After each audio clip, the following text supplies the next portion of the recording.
Retour en direct à Interlagos pour vivre dans quelques minutes le départ du Tour de formation du Grand Prix du Brésil. Troisième épreuve du championnat du monde de Formule 1 2003. Depuis 3 heures, petit rappel de la situation, la pluie s'est invitée au-dessus de Sao Paulo. Première conséquence d'abord, l'organisation a décidé de faire démarrer le Grand Prix sous le régime de la voiture de sécurité.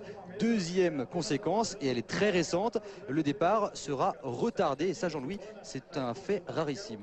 Oui, extrêmement rare parce que il y a des contrats en cours aussi bien avec nous les télévisions qu'avec les spectateurs, les annonceurs, les sponsors des écuries et que normalement ça n'a pas lieu d'être.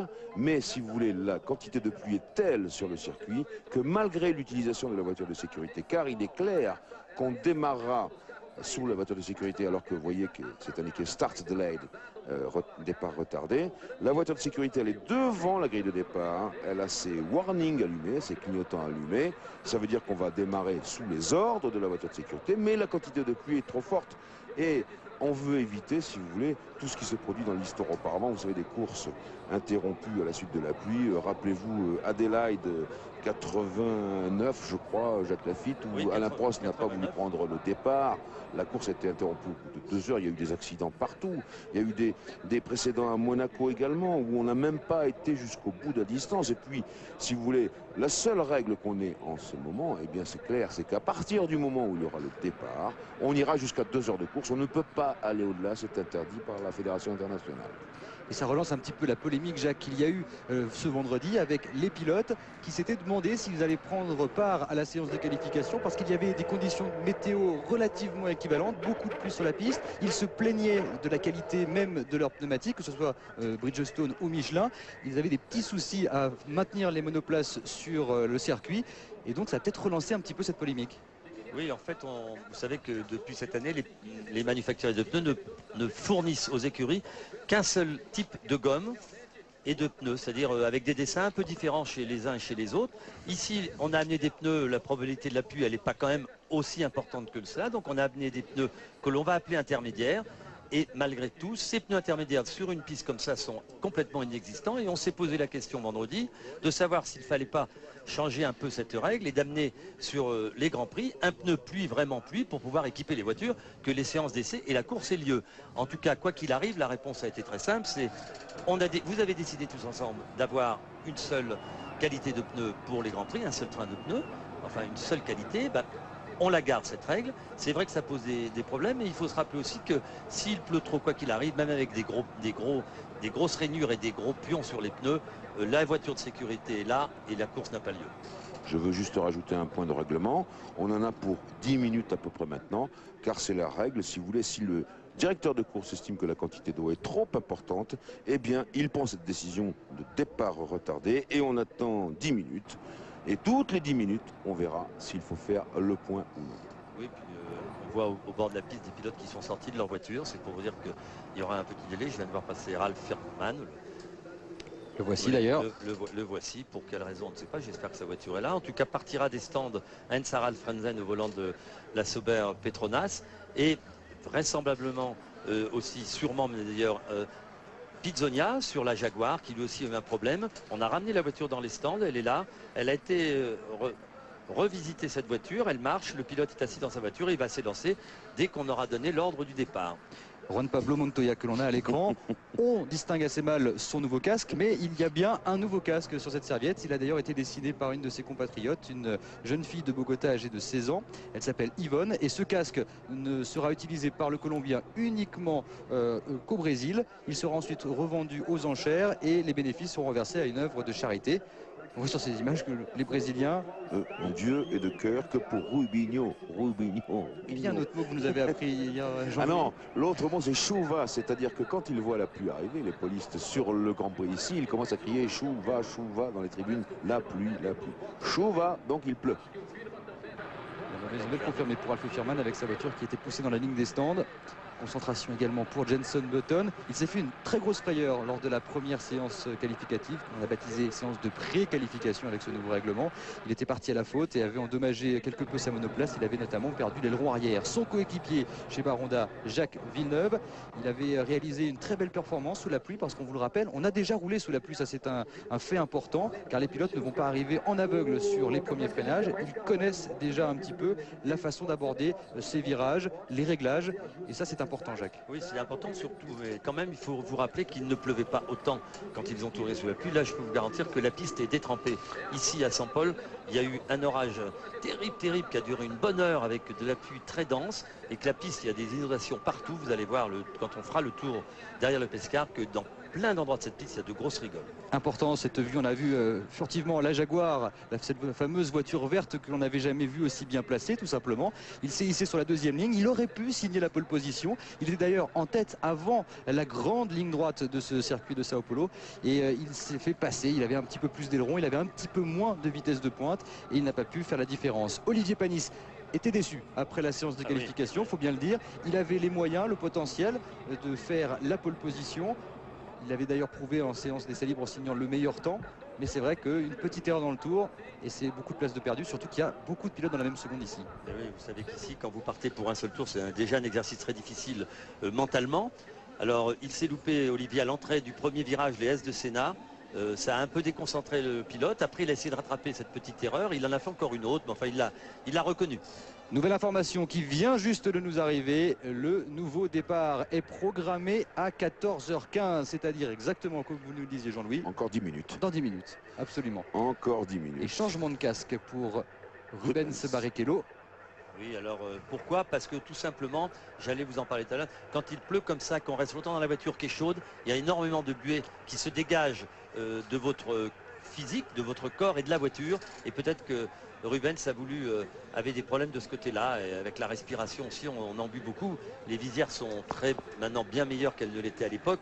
Elles sont désembuées automatiquement, mais il y a dû avoir un petit problème. Alors est-ce que c'est avec le Hans ou regardez ici aussi.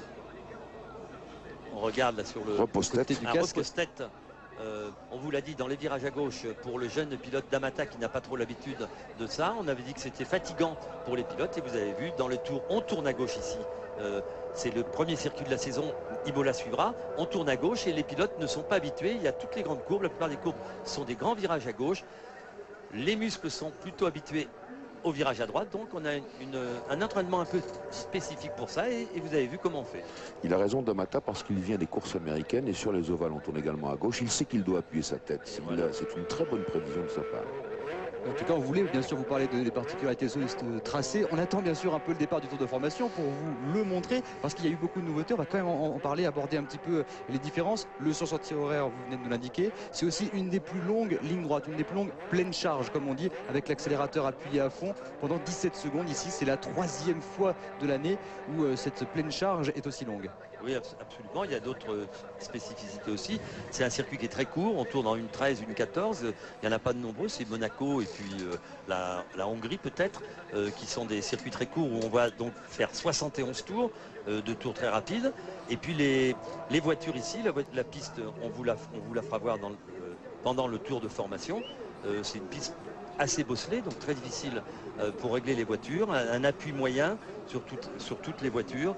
Et puis l'appui a compliqué les choses, on a relevé les hauteurs de caisse. Si jamais il s'avérait qu'il allait pleuvoir, les voitures qui ont relevé leur hauteur de caisse vont se retrouver pénalisées. Et s'il pleut, ceux qui les ont relevés vont être nettement à leur avantage. Autre particularité de ce tracé, les bosses, bien sûr, à Interlagos, c'est devenu pratiquement une institution, même si cette année, ils ont resurfacé certaines portions du circuit. Oui, on a refait pas mal de portions du circuit, mais surtout ce que l'on a fait, on a étendu les sorties extérieures. Oui, il y a effectivement, les bosses sont extrêmement importants, mais il faut vous rappeler que c'est un pays tropical, de forêt tropicale, que la nature est extrêmement luxuriante ici et que eh bien, le circuit c'est très difficile à, comment dirais-je, à maintenir. On a beau le refaire, ça ne tient qu'une année, encore ça n'est pas sûr. Oui, bien sûr, Jean-Louis, il y a aussi une autre spécificité ici. On est en altitude. On est en altitude, c'est-à-dire à 750 mètres. Donc ça influe aussi sur la performance des moteurs, ça influe aussi sur l'aérodynamique dans des proportions que l'on vous dira tout à l'heure. Les Brésiliens sont en délire. Il y a Rubens Barrichello en pole position. Justement, nous allons vous proposer un tour de pole position avec le pilote brésilien et sa Ferrari.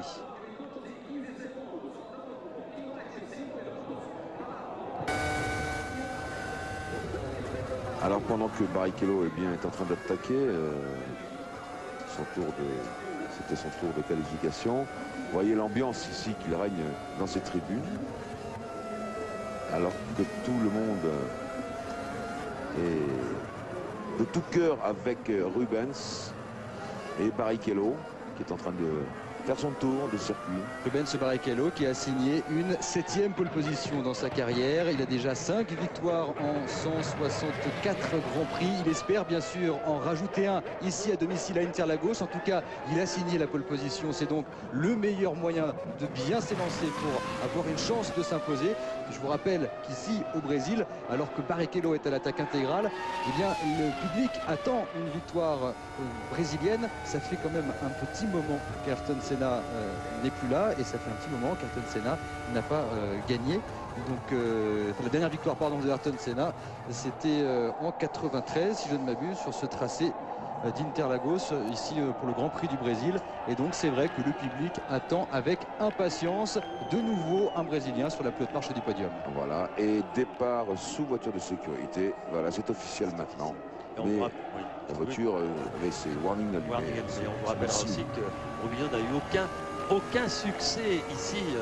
Le pauvre Barrichello qui est très heureux évidemment de cette pole position, Christophe. Et d'abord, Rubens Barrichello en plus est un petit peu entre guillemets maudit. Ici on va pas lui porter bien sûr l'œil comme on dit, mais c'est vrai que depuis 1994 il n'a plus marqué de points dans son Grand Prix à domicile. En 94 il avait terminé 4e et depuis à chaque fois il a dû abandonner. Alors il y a une fête pour lui puisqu'il vient de signer la pole position chez lui. C'est également l'anniversaire de sa monoplace, la F2002, qui était apparue l'an passé ici même à Interlagos. Et donc il va tenter de profiter de cette pole position pour ravir ce public venu très nombreux pour l'encourager. Les polistes ne s'y sont pas trompés et ils savent en plus que Rubens excelle sous la pluie. Je vous rappelle sa première victoire en Grand Prix, l'Allemagne de l'année 2000 à Hockenheim, où il a continué, il ne s'est pas arrêté à son stand sous la pluie, il a continué avec des pneus secs, le circuit était à moitié sec également, et il a construit ainsi sa première victoire. On a aperçu dans les stands, comme vous nous l'aviez annoncé, Jacques Lafitte, Jos Verstappen et Hens Harald Frentzen. La voiture de sécurité, c'est la voiture que l'on a au premier plan. C'est elle qui va gérer le rythme de course. Il ne pleut plus. Regardez. Ça, c'est une bonne nouvelle. Il ne pleut plus. La température de la piste est à 19 degrés, la température ambiante à 18. Et pour l'instant, eh bien, le vent s'est stabilisé. Ça veut dire qu'on ne devrait pas avoir de nuages qui vont revenir sur le tracé. Et ça doit un petit peu rassurer Rubens Barrichello. Les 3 feux rouges allumés, départ dans 3 minutes de ce tour de formation. Et on voit toutes les équipes s'affaire pour les derniers préparatifs, parce que dans ces cas-là, comme on n'a pas eu beaucoup de temps pour retoucher aux voitures, avec ce fameux nouveau parc fermé, on se pose beaucoup de questions sur le réglage à employer. En fait, vous savez, quand il se passe des conditions climatiques de ce genre, les courses sont toujours très incertaines et il y a une grosse incertitude sur les performances des voitures, évidemment, cet après-midi, quelles qu'elles soient. Heureusement, vendredi, ils ont quand même pu dégrossir les réglages pluie, puisque la première séance de qualification, donc la pré-qualification, ils tournaient en 1,23 au tour, le matin ils tournaient en 1,28, ils ont eu le temps de voir un petit peu comment ça se passait. On a vu très rapidement la voiture de Firmen qui était rentrée au stand. On vous rappellera qu'ils ont réglé, c'est vrai, leur voiture, mais aussi qu'ils ont tourné en qualification sur le sec, qu'ils avaient des réglages secs et que ces réglages, on n'avait pas le droit de les changer. On vous l'a dit tout à l'heure, on a donné l'autorisation de remonter ou en tout cas de modifier la hauteur de caisse de la voiture et de modifier l'appui aérodynamique de l'aileron avant et de l'aileron arrière pour raison de sécurité. Et on doit se poser des grosses questions sur la grille, ceux en tout cas qui ont relevé leur hauteur de caisse, parce que s'ils se mettaient à sécher, ces voitures-là, ça ferait une grosse difficulté, donc beaucoup d'incertitudes. Et les pneus pluie sont bien sûr de rigueur. Il va falloir surveiller l'évolution de ces pneumatiques parce qu'il y a une guerre entre les deux manufacturiers engagés en Formule 1. Et psychologiquement, disons que l'avantage va à Michelin. Voilà, oui, parce qu'on le voit très bien ici. Ce sont des pneus qui vraisemblablement sont un peu meilleurs s'il pleut beaucoup. Et je pense que les Bridgestone seront meilleurs si la piste venait à sécher. Gros plan sur David Coulthard en pleine concentration à quelques minutes maintenant du départ de ce Grand Prix du Brésil à Interlagos. Michael Schumacher est plus loin, 7e place pour le quintuple champion du monde. En pleine concentration lui aussi parce qu'il va y avoir du travail et sous la pluie, lui c'est véritablement un as. Je vais vous rappeler 2 points de règlement extrêmement importants. Premièrement, la voiture qui franchit la ligne de chronométrage derrière le Pescar, ça veut dire que le tour a commencé. Hein, il faut bien être d'accord. On n'attendra pas la fin du premier tour derrière la voiture de sécurité. Ça commencera tout de suite. Et puis la deuxième chose, voilà. C'est-à-dire que ici, dès qu'il aura franchi ce mètre là, devant à gauche, Rubens Barrichello, eh bien la course aura commencé et ce tour comptera pour le classement. Et on voit que la grille s'est passablement vidée. Quelques pilotes avaient une petite tactique en tête avant le départ de ce Grand Prix. Oui, absolument. On peut penser que certains, après le départ de la voiture de sécurité, auraient pu rentrer au stand pendant le tour de formation. Avant ce départ, bon, ben ça n'a pas lieu de le faire. Hein. Deuxième point, bien entendu, il est interdit de dépasser sous les ordres de la voiture de sécurité. Alors, on a vu, vous avez vu Frenzen. Pizzonia, lui, est dans les stands. Il est... Voilà, c'est le départ du Grand Prix. C'est le départ du Grand Prix et c'est pour ça que Pizzonia va faire le plein d'essence. Le départ donc de ce Grand Prix d'Interlagos, un départ certes très peu mouvementé avec la voiture de sécurité. On va rouler à un rythme de sénateur. Ça va permettre également aux monoplaces d'assécher la trajectoire de façon un petit peu plus rapide. Regardez c'est épouvantable. Ça va permettre aussi à certains pilotes de s'arrêter en pensant, et ils auront raison, que la voiture de sécurité va rester assez longtemps en piste vu les trombes, les rigoles d'eau que vous avez sur cette piste. Ça va peut-être changer la stratégie dans certaines équipes. On va rentrer, peut-être faire le plein d'essence pour ne faire qu'un seul arrêt. Et Jacques, ça va nous permettre à nous de découvrir à vitesse modérée ce tracé d'Interlagos alors que le feu vert est allumé en bout de ligne droite, en bout des stands. On vient de passer les S de Senna. Ici, voilà, l'autre freinage avec cette portion modifiée et le bitume à l'extérieur de la trajectoire à la place du gravier. Absolument, qui a permis pas mal de sorties de route sans aucun casse mécanique très importante. Vous allez le voir après ce gauche.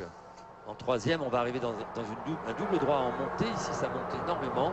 Voilà, ici, c'est Ferradura, une courbe très très rapide. On passe une vitesse et on enclenche une vitesse et on remet les gaz à fond. Ça ne sera pas le cas sous la pluie, évidemment. Alors que Firman n'a pas démarré depuis le stand. Et oui, c'est toujours Firman en train de réparer sa voiture. Nous avons à l'image Fernando Alonso au volant de sa Renault. Fernando Alonso, le plus jeune poleman de l'histoire de la Formule 1. Il a remplacé dans les tablettes Rubens Barrichello, justement l'auteur de la pole position aujourd'hui. Vous voyez ici, on sort de ce double droite de Ferradura pour rentrer maintenant dans la portion la plus lente du circuit où les Renault ont fait merveille hier aux essais en s'octroyant les deux meilleurs temps très très facilement, on peut le dire. Très très facilement et on voit ici ça monte, ça descend, ce sont des virages en seconde, troisième, freinage, accélération, c'est là où on voit toute la qualité du moteur Renault fabriqué, conçu par Jean Jacquis, qui donne un avantage certain à la voiture dans sa droite. C'est un petit inconvénient ici dans cette remontée sur les stands où on va accélérer à fond pour on vous l'a dit tout à l'heure Christophe, une très très longue ligne droite, 17 secondes à fond et c'est vrai qu'ici là le moteur Renault était un peu plus faible mais bon c'est un équilibre la Formule 1. Voilà le premier tour. Le premier tour avec les drapeaux jaunes qui sont bien sûr agités. Interdiction de se doubler. Et ça va faire peut-être les affaires de certains pilotes qui étaient partis un petit peu plus légers en carburant avec un peu moins d'essence embarquée. On pense notamment à Mark Webber. Oui, et puis on pense aussi aux pilotes qui étaient rentrés dans les stands parce qu'ils avaient des problèmes mécaniques. Ils vont récupérer tout de suite la queue de la course et vont se retrouver dans le coup. Et je vais vous dire tout simplement aussi, ça évite un immense carton dans les 2 ou 3 premiers freinages. Attention, Olivier Panis est rentré au stand. Olivier Panis va certainement prendre le choix. Le voilà, il est dans les stands. Oui, le voilà. Il rentre dans les stands. Il est rentré dans les stands. Regardons si on va le voir à l'écran ou nous, en tout cas, on va vous le dire. On voit le stand ici. Est-ce qu'on lui remet de l'essence? Certaines. Regardez. Oui. On met de l'essence. Il met de l'essence. Donc Olivier Panis a choisi de ne faire qu'un seul arrêt. Voilà. Ils sentent un coup, comme on dit dans ces cas-là. Et ça avait très bien réussi à Kimi Raikkonen. Rappelons-nous le Grand Prix d'Australie. Il avait fait ça au même moment, après la fin du premier tour, du tour de formation, puisqu'en Australie, on avait pu prendre le départ de façon classique. Et il avait chargé en carburant sa monoplace. Il aurait pu l'emporter s'il n'avait pas connu un petit souci de limitation de vitesse dans la voie des stands. Bien sûr, alors vraisemblablement, dans toutes les équipes, on a déjà ce qu'il faut en essence. En tout cas, on n'a pas changé la tactique et les prévisions que l'on avait fait, excepté Olivier Panis, qui lui était très mal placé avec une voiture assez performante, parce qu'il s'était un peu loupé pendant ces essais de qualification. Autre information que l'on ne peut pas vous donner malheureusement, c'est le nombre de tours que les pilotes vont effectuer derrière la voiture de sécurité. Là, il s'agit tout simplement d'attendre que les conditions s'améliorent. Et dans ce cas-là, eh bien, on ne peut pas faire de prévision. Si le circuit reste en l'état, s'il y a un petit peu de vent, on aperçoit ces énormes flaques d'eau. Si ça reste comme ça, il va falloir attendre quand même 4, 5, 6, oui, peut-être 7 tours. Oui, ça dépend, parce que les pilotes, on leur fait faire des tours sur le safety car pour qu'ils se rendent compte où sont placés les rigoles exactement. Et en 4-5 tours, ils vont largement avoir le temps. Il ne pleut plus, la piste va s'assécher. Et la première indication pour nous, c'était que le Pescar, la voiture de sécurité, aura fini d'avoir ses feux clignotants, aura éteint ses feux clignotants. Ce sera le signe du départ de la course. Alors ce qu'il faut préciser également, c'est qu'il y a une liaison constante entre l'homme de la pole position, qui est Rubens Barrichello, et la voiture de sécurité. Et c'est l'homme de la pole, c'est Rubens Barrichello qui va dire à un moment donné, on peut ou on peut pas. Et à ce moment-là, Charlie Whiting, qui est un homme compétent, dira, ben voilà, on retire le Pescar ou on ne le retire pas. Alors, petite information importante, je ne sais pas si ce sera le cas, mais en sachant que Barrichello est équipé d'un pneu concurrent, des autres voitures par exemple qui sont juste derrière lui et qui sont vraisemblablement moins performants sous cette pluie battante, peut-être qu'il va en profiter pour dire ah non moi trop dangereux, c'est lui le patron, vous avez raison de le dire. Cela dit, il pousse, hein, il est arrivé Rubens dans le sillage direct de la voiture de sécurité là en descendant des S de Senna. Et il a dû se faire une petite frayeur. Il arrivait déjà assez. Oui, une petite indication, messieurs, avec le temps de Ralf Firman qui a réussi à sortir des stands. Il vient d'effectuer un tour en 1:36 parce que lui, forcément, il n'a personne devant lui. Donc, il peut rouler un petit peu plus vite. Et 1 minute 36 sur un tour dans ces conditions, ça veut dire que c'est en train de s'améliorer tout simplement parce que les pilotes avaient roulé dans des conditions similaires entre 1:28 et 1:30 lors des séances d'essai. Oui, absolument, Christophe, vous avez raison. Et alors il y a un autre phénomène qui se passe aussi, qu'on fait chauffer les pneus avant le départ d'une course, on fait aussi chauffer les pneus pluie, et que ces pneus-là sont en train de se refroidir parce que la voiture de sécurité ne peut pas aller aussi vite qu'elle le ferait sur sec et que les voitures derrière, vous avez vu, elles piaffent d'impatience parce que on ne peut pas non plus aller de gauche à droite de la piste pour faire chauffer ses pneus sans risquer de faire un tête à queue, et que quand les pneus sont froids, ça devient plus compliqué. C'est exponentiel. Plus vous ralentissez, plus les pneus refroidissent et moins la voiture est efficace. Voilà. Dans l'autre sens, c'est ce qui avait permis au Grand Prix d'Espagne à Michael Schumacher de distancer un petit peu Jean Alesi et Jacques Villeneuve sous la pluie. Très beau Grand Prix. Oui, c'était un Grand Prix magnifique. En tout cas, voilà, on a toutes les voitures en piste. Hein. Cette fois-ci, tout le monde s'était lancé. On va faire un petit point sur le classement, même si évidemment, il n'a pas beaucoup changé. Mais entre les pilotes qui sont rentrés au stand pour changer un petit peu la stratégie, c'est surtout dans le bas de classement que ça change. Pour l'instant, eh bien, Rubens Barrichello, l'auteur de la pole position, est bien sûr devant David Coulthard. Mark Webber est toujours là. Kimi Räikkönen 4e, devant Jarno Trulli. Ralf Schumacher, Michael Schumacher est 7e, devant Giancarlo Fisichella.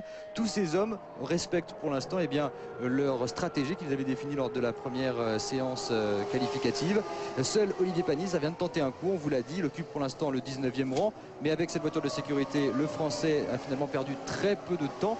Il est à une vingtaine de secondes seulement du premier, et donc lui a un coup à jouer parce qu'après avoir rechargé en carburant, il va sans doute tenter de ne faire qu'un seul arrêt. Ça avait été le cas l'an passé lorsque Michael Schumacher s'était imposé. Oui, ça dépendra un peu des conditions atmosphériques. Imaginez un petit peu ce que cela donnerait si on lâchait ces monoplaces. Déjà en roulant à vitesse réduite, c'est un brouillard derrière les roues. Alors imaginez à 250-300 km/h. Ah oui, on l'a fait beaucoup à notre époque, où il n'y a pas de voiture de sécurité, Jean-Louis, et on nous faisait partir dans des conditions dantesques. C'est ce qui m'a toujours fait dire que dans ces conditions, les pilotes de Formule 1 méritaient leur salaire. Ça c'est sûr. Il reste donc 68 tours après ces 3 premiers tours à vitesse modérée. Rubens Barrichello pour l'instant qui ne semble pas avoir envie de libérer la meute, puisqu'on vous le rappelle, c'est lui qui va prendre un peu la décision. Il a un peu raison parce que regardez, il y a beaucoup de rigoles d'eau qui traversent la piste et qui sont très dangereuses à pleine accélération, mais je peux vous garantir qu'une fois qu'on aura bien fait quelques tours comme ça, on va les lâcher. Il prévient Rubens. Ouais. Il prévient qu'il faut accélérer un peu. Voilà. Alors, Melander est un bon pilote. Voilà, je voulais le dire. Melander, c'est un très très bon pilote qui est au volant. C'est mais je vous donne une anecdote. Le docteur qui conduit la voiture pendant Jacques Tropna m'a dit que la première fois il se réjouissait d'avoir une voiture aussi puissante que cette Mercedes et de pouvoir suivre les F1 dans le premier tour. Il m'a dit j'ai pris le départ, j'ai accéléré comme un dingue et 3 secondes après je levais les yeux et je voyais déjà plus les Formule 1. C'est pour vous dire l'accélération de ces voitures.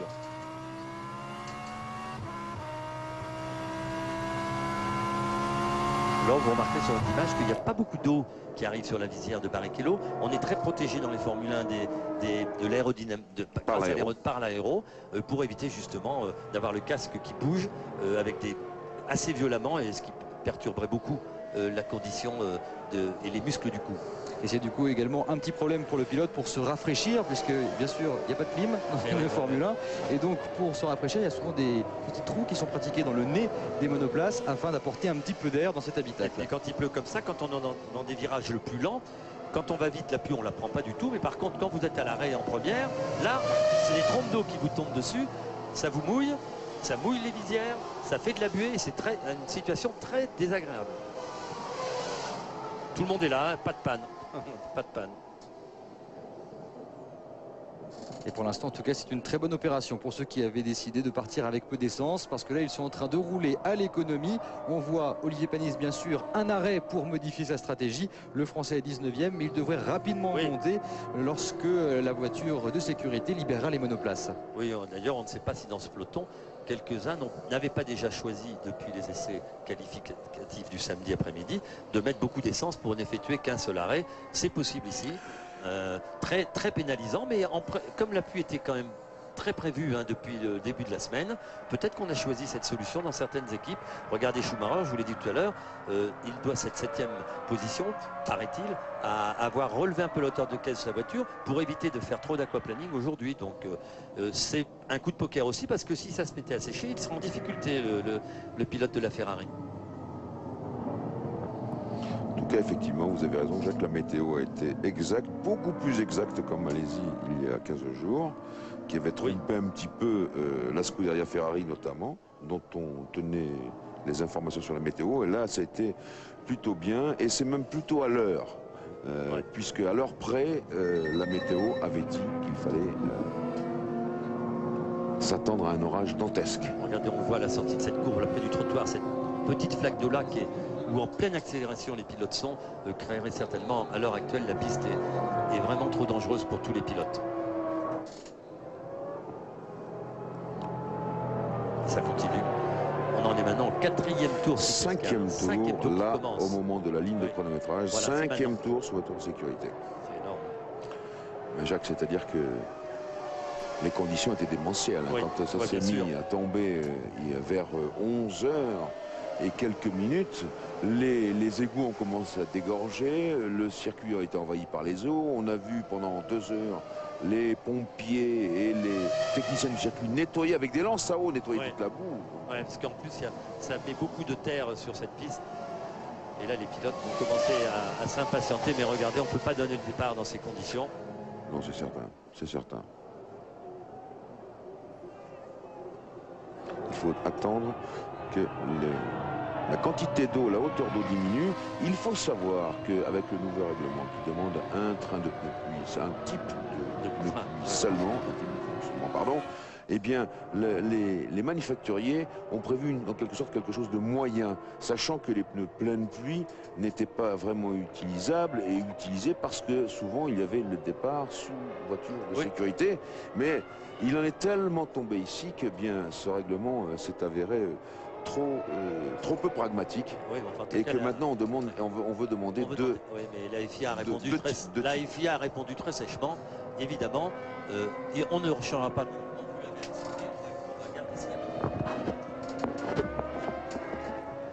Et oui, ce règlement sera bien sûr conservé.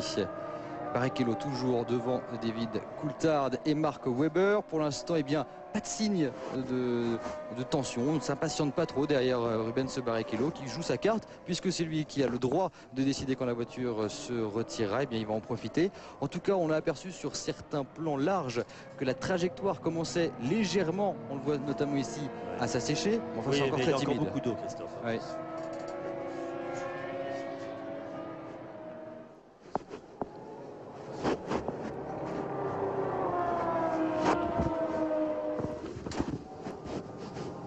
Un nouveau tour, ce sera le 6e derrière la voiture de sécurité. On va regarder la vue. Ici, on est avec Michael Schumacher. Et là, on s'aperçoit des difficultés de conduire dans ces conditions. Là, les pilotes ne sont pas à pleine vitesse. On s'aperçoit ici qu'il y a un peu moins d'eau, ou en tout cas qu'elle est plus évacuée parce que les voitures vont plus vite. Et vous arrivez ici dans le S qui plonge, le S de Senna, un virage aveugle, où l'on peut dépasser un concurrent. Et regardez, il y a beaucoup encore d'eau dans cette partie du circuit qui est en pente et toute l'eau glisse comme ça sur la piste. En tout cas, cette vue, elle vous donne bien les conditions, et non seulement d'adhérence et de visibilité pour un pilote de Formule 1 quand il pleut. Et je peux vous dire que là, on y voit très bien parce que Schumacher d'abord n'est pas trop près de la voiture qui le précède, justement pour se préserver de ces projections d'eau, mais que quand vous êtes vraiment près des voitures, on le verra peut-être tout à l'heure, certainement d'ailleurs, là on ne voit plus du tout. Elle clignote toujours cette voiture. Et oui, pour l'instant, ce n'est pas pour ce tour que la voiture de sécurité va se retirer. 6 tours couverts déjà dans ce Grand Prix. Barrichello, Coulthard, Weber, Raikkonen, Trulli, les frères Schumacher, Ralph devant Michael et Fisichella. C'est pour l'instant les hommes, les pilotes qui occupent les 8 premières places et qui donc sont en position de marquer des points. Bien sûr, ça ne veut pas dire grand-chose puisqu'on attend que la piste s'améliore afin de libérer ces monoplaces. On l'a vu lors des essais du vendredi, ces conditions sont très difficiles pour ce type de voiture. Elles ont une tenue de route très précaire dans ce genre de situation. Il ne faut bien sûr prendre absolument aucun risque, d'autant que le tracé d'Interlagos est quand même un tracé très délicat, en dévers, beaucoup d'appui. Il est très facile de partir à la faute. On l'a vu notamment lors des séances de qualification. On va laisser encore les monoplaces derrière la voiture de sécurité. On va marquer une pause dans ce Grand Prix. De sécurité vient de se retirer il y a quelques secondes. Le départ de ce Grand Prix du Brésil a été donné dans la grande ligne droite des stands. Rubens Barrichello a fait patienter tous les pilotes pour essayer de conserver l'avantage. Mais à l'accélération, c'est David Coulthard et sa McLaren Mercedes qui a repris l'avantage au premier virage dans les S de Senna, qui a plongé pour se retrouver en première position.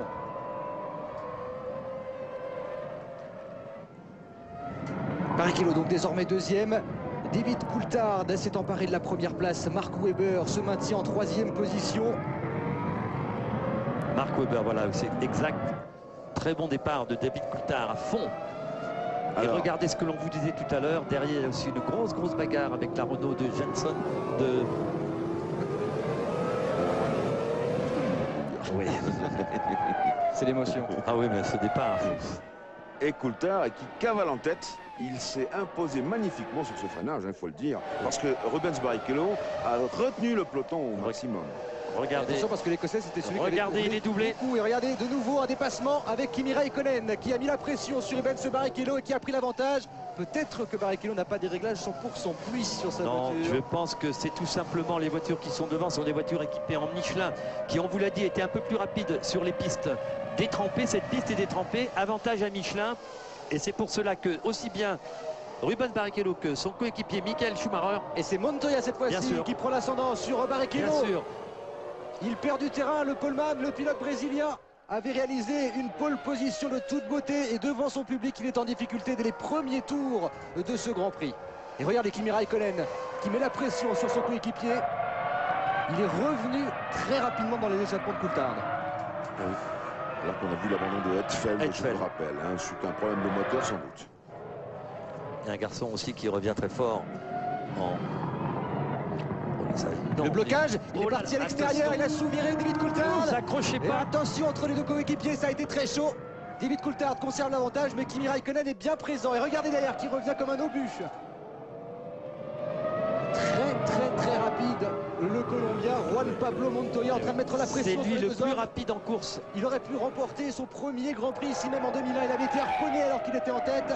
Et il est en train de revenir sur les deux McLaren. Alors on va voir là si Kimi Raikkonen va se porter à l'attaque. Il se porte à l'attaque. Que va faire David Coulthard? Il retarde son freinage. Raikkonen, il plonge à l'intérieur dans le S de Senna. Alors attention. Il prend l'ascendant. Il réussit à maintenir la monoplace sur la bonne trajectoire. Est-ce que Coulthard va lui rendre l'appareil à la fin de cette longue ligne droite? Le patron de ce début de saison. Et regardez la rapidité de... Oh là, à l'extérieur, Juan Pablo Montoya, l'homme le plus rapide en piste. Ça y est, il est passé. David Coulthard vient de se faire passer coup sur coup par Räikkönen et Montoya. Les deux sont absolument déchaînés. Et je peux vous dire que dans les premiers partiels, ça va très vite. Il est plus d'une seconde plus vite que Coulthard dans le premier partiel, Räikkönen. C'est vous dire la différence. Nous ne savons pas, encore une fois, les quantités d'essence. On peut penser que d'avoir un peu plus d'essence sous la pluie, ça aide. Les pneus se mettent bien mieux en température. Et non, oh, regardez, attention, les deux avec accrochage. Ralf Schumacher. Les deux Renault. Oh là là. Ça, c'est le problème. Ralf Schumacher, il en a fait beaucoup des têtes à queue lors des séances libres. Et oui, c'était certainement avec Trulli et Alonso derrière. On l'a vu passer un peu à l'extérieur. Et c'est parce que le groupe de tête est en train de disparaître à l'horizon et tout le monde veut accrocher le wagon. Pour wagon.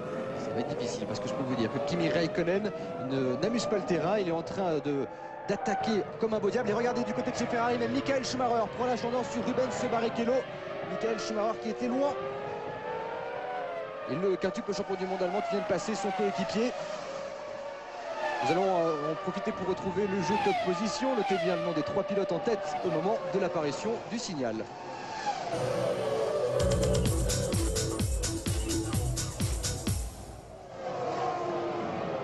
TF1.fr 3615 code TF1 ou le téléphone 0892 704 704 34 centimes d'euros la minute pour gagner un stage de pilotage en monoplace et sur l'ensemble de la saison une voiture d'une valeur de près de 40 000 euros.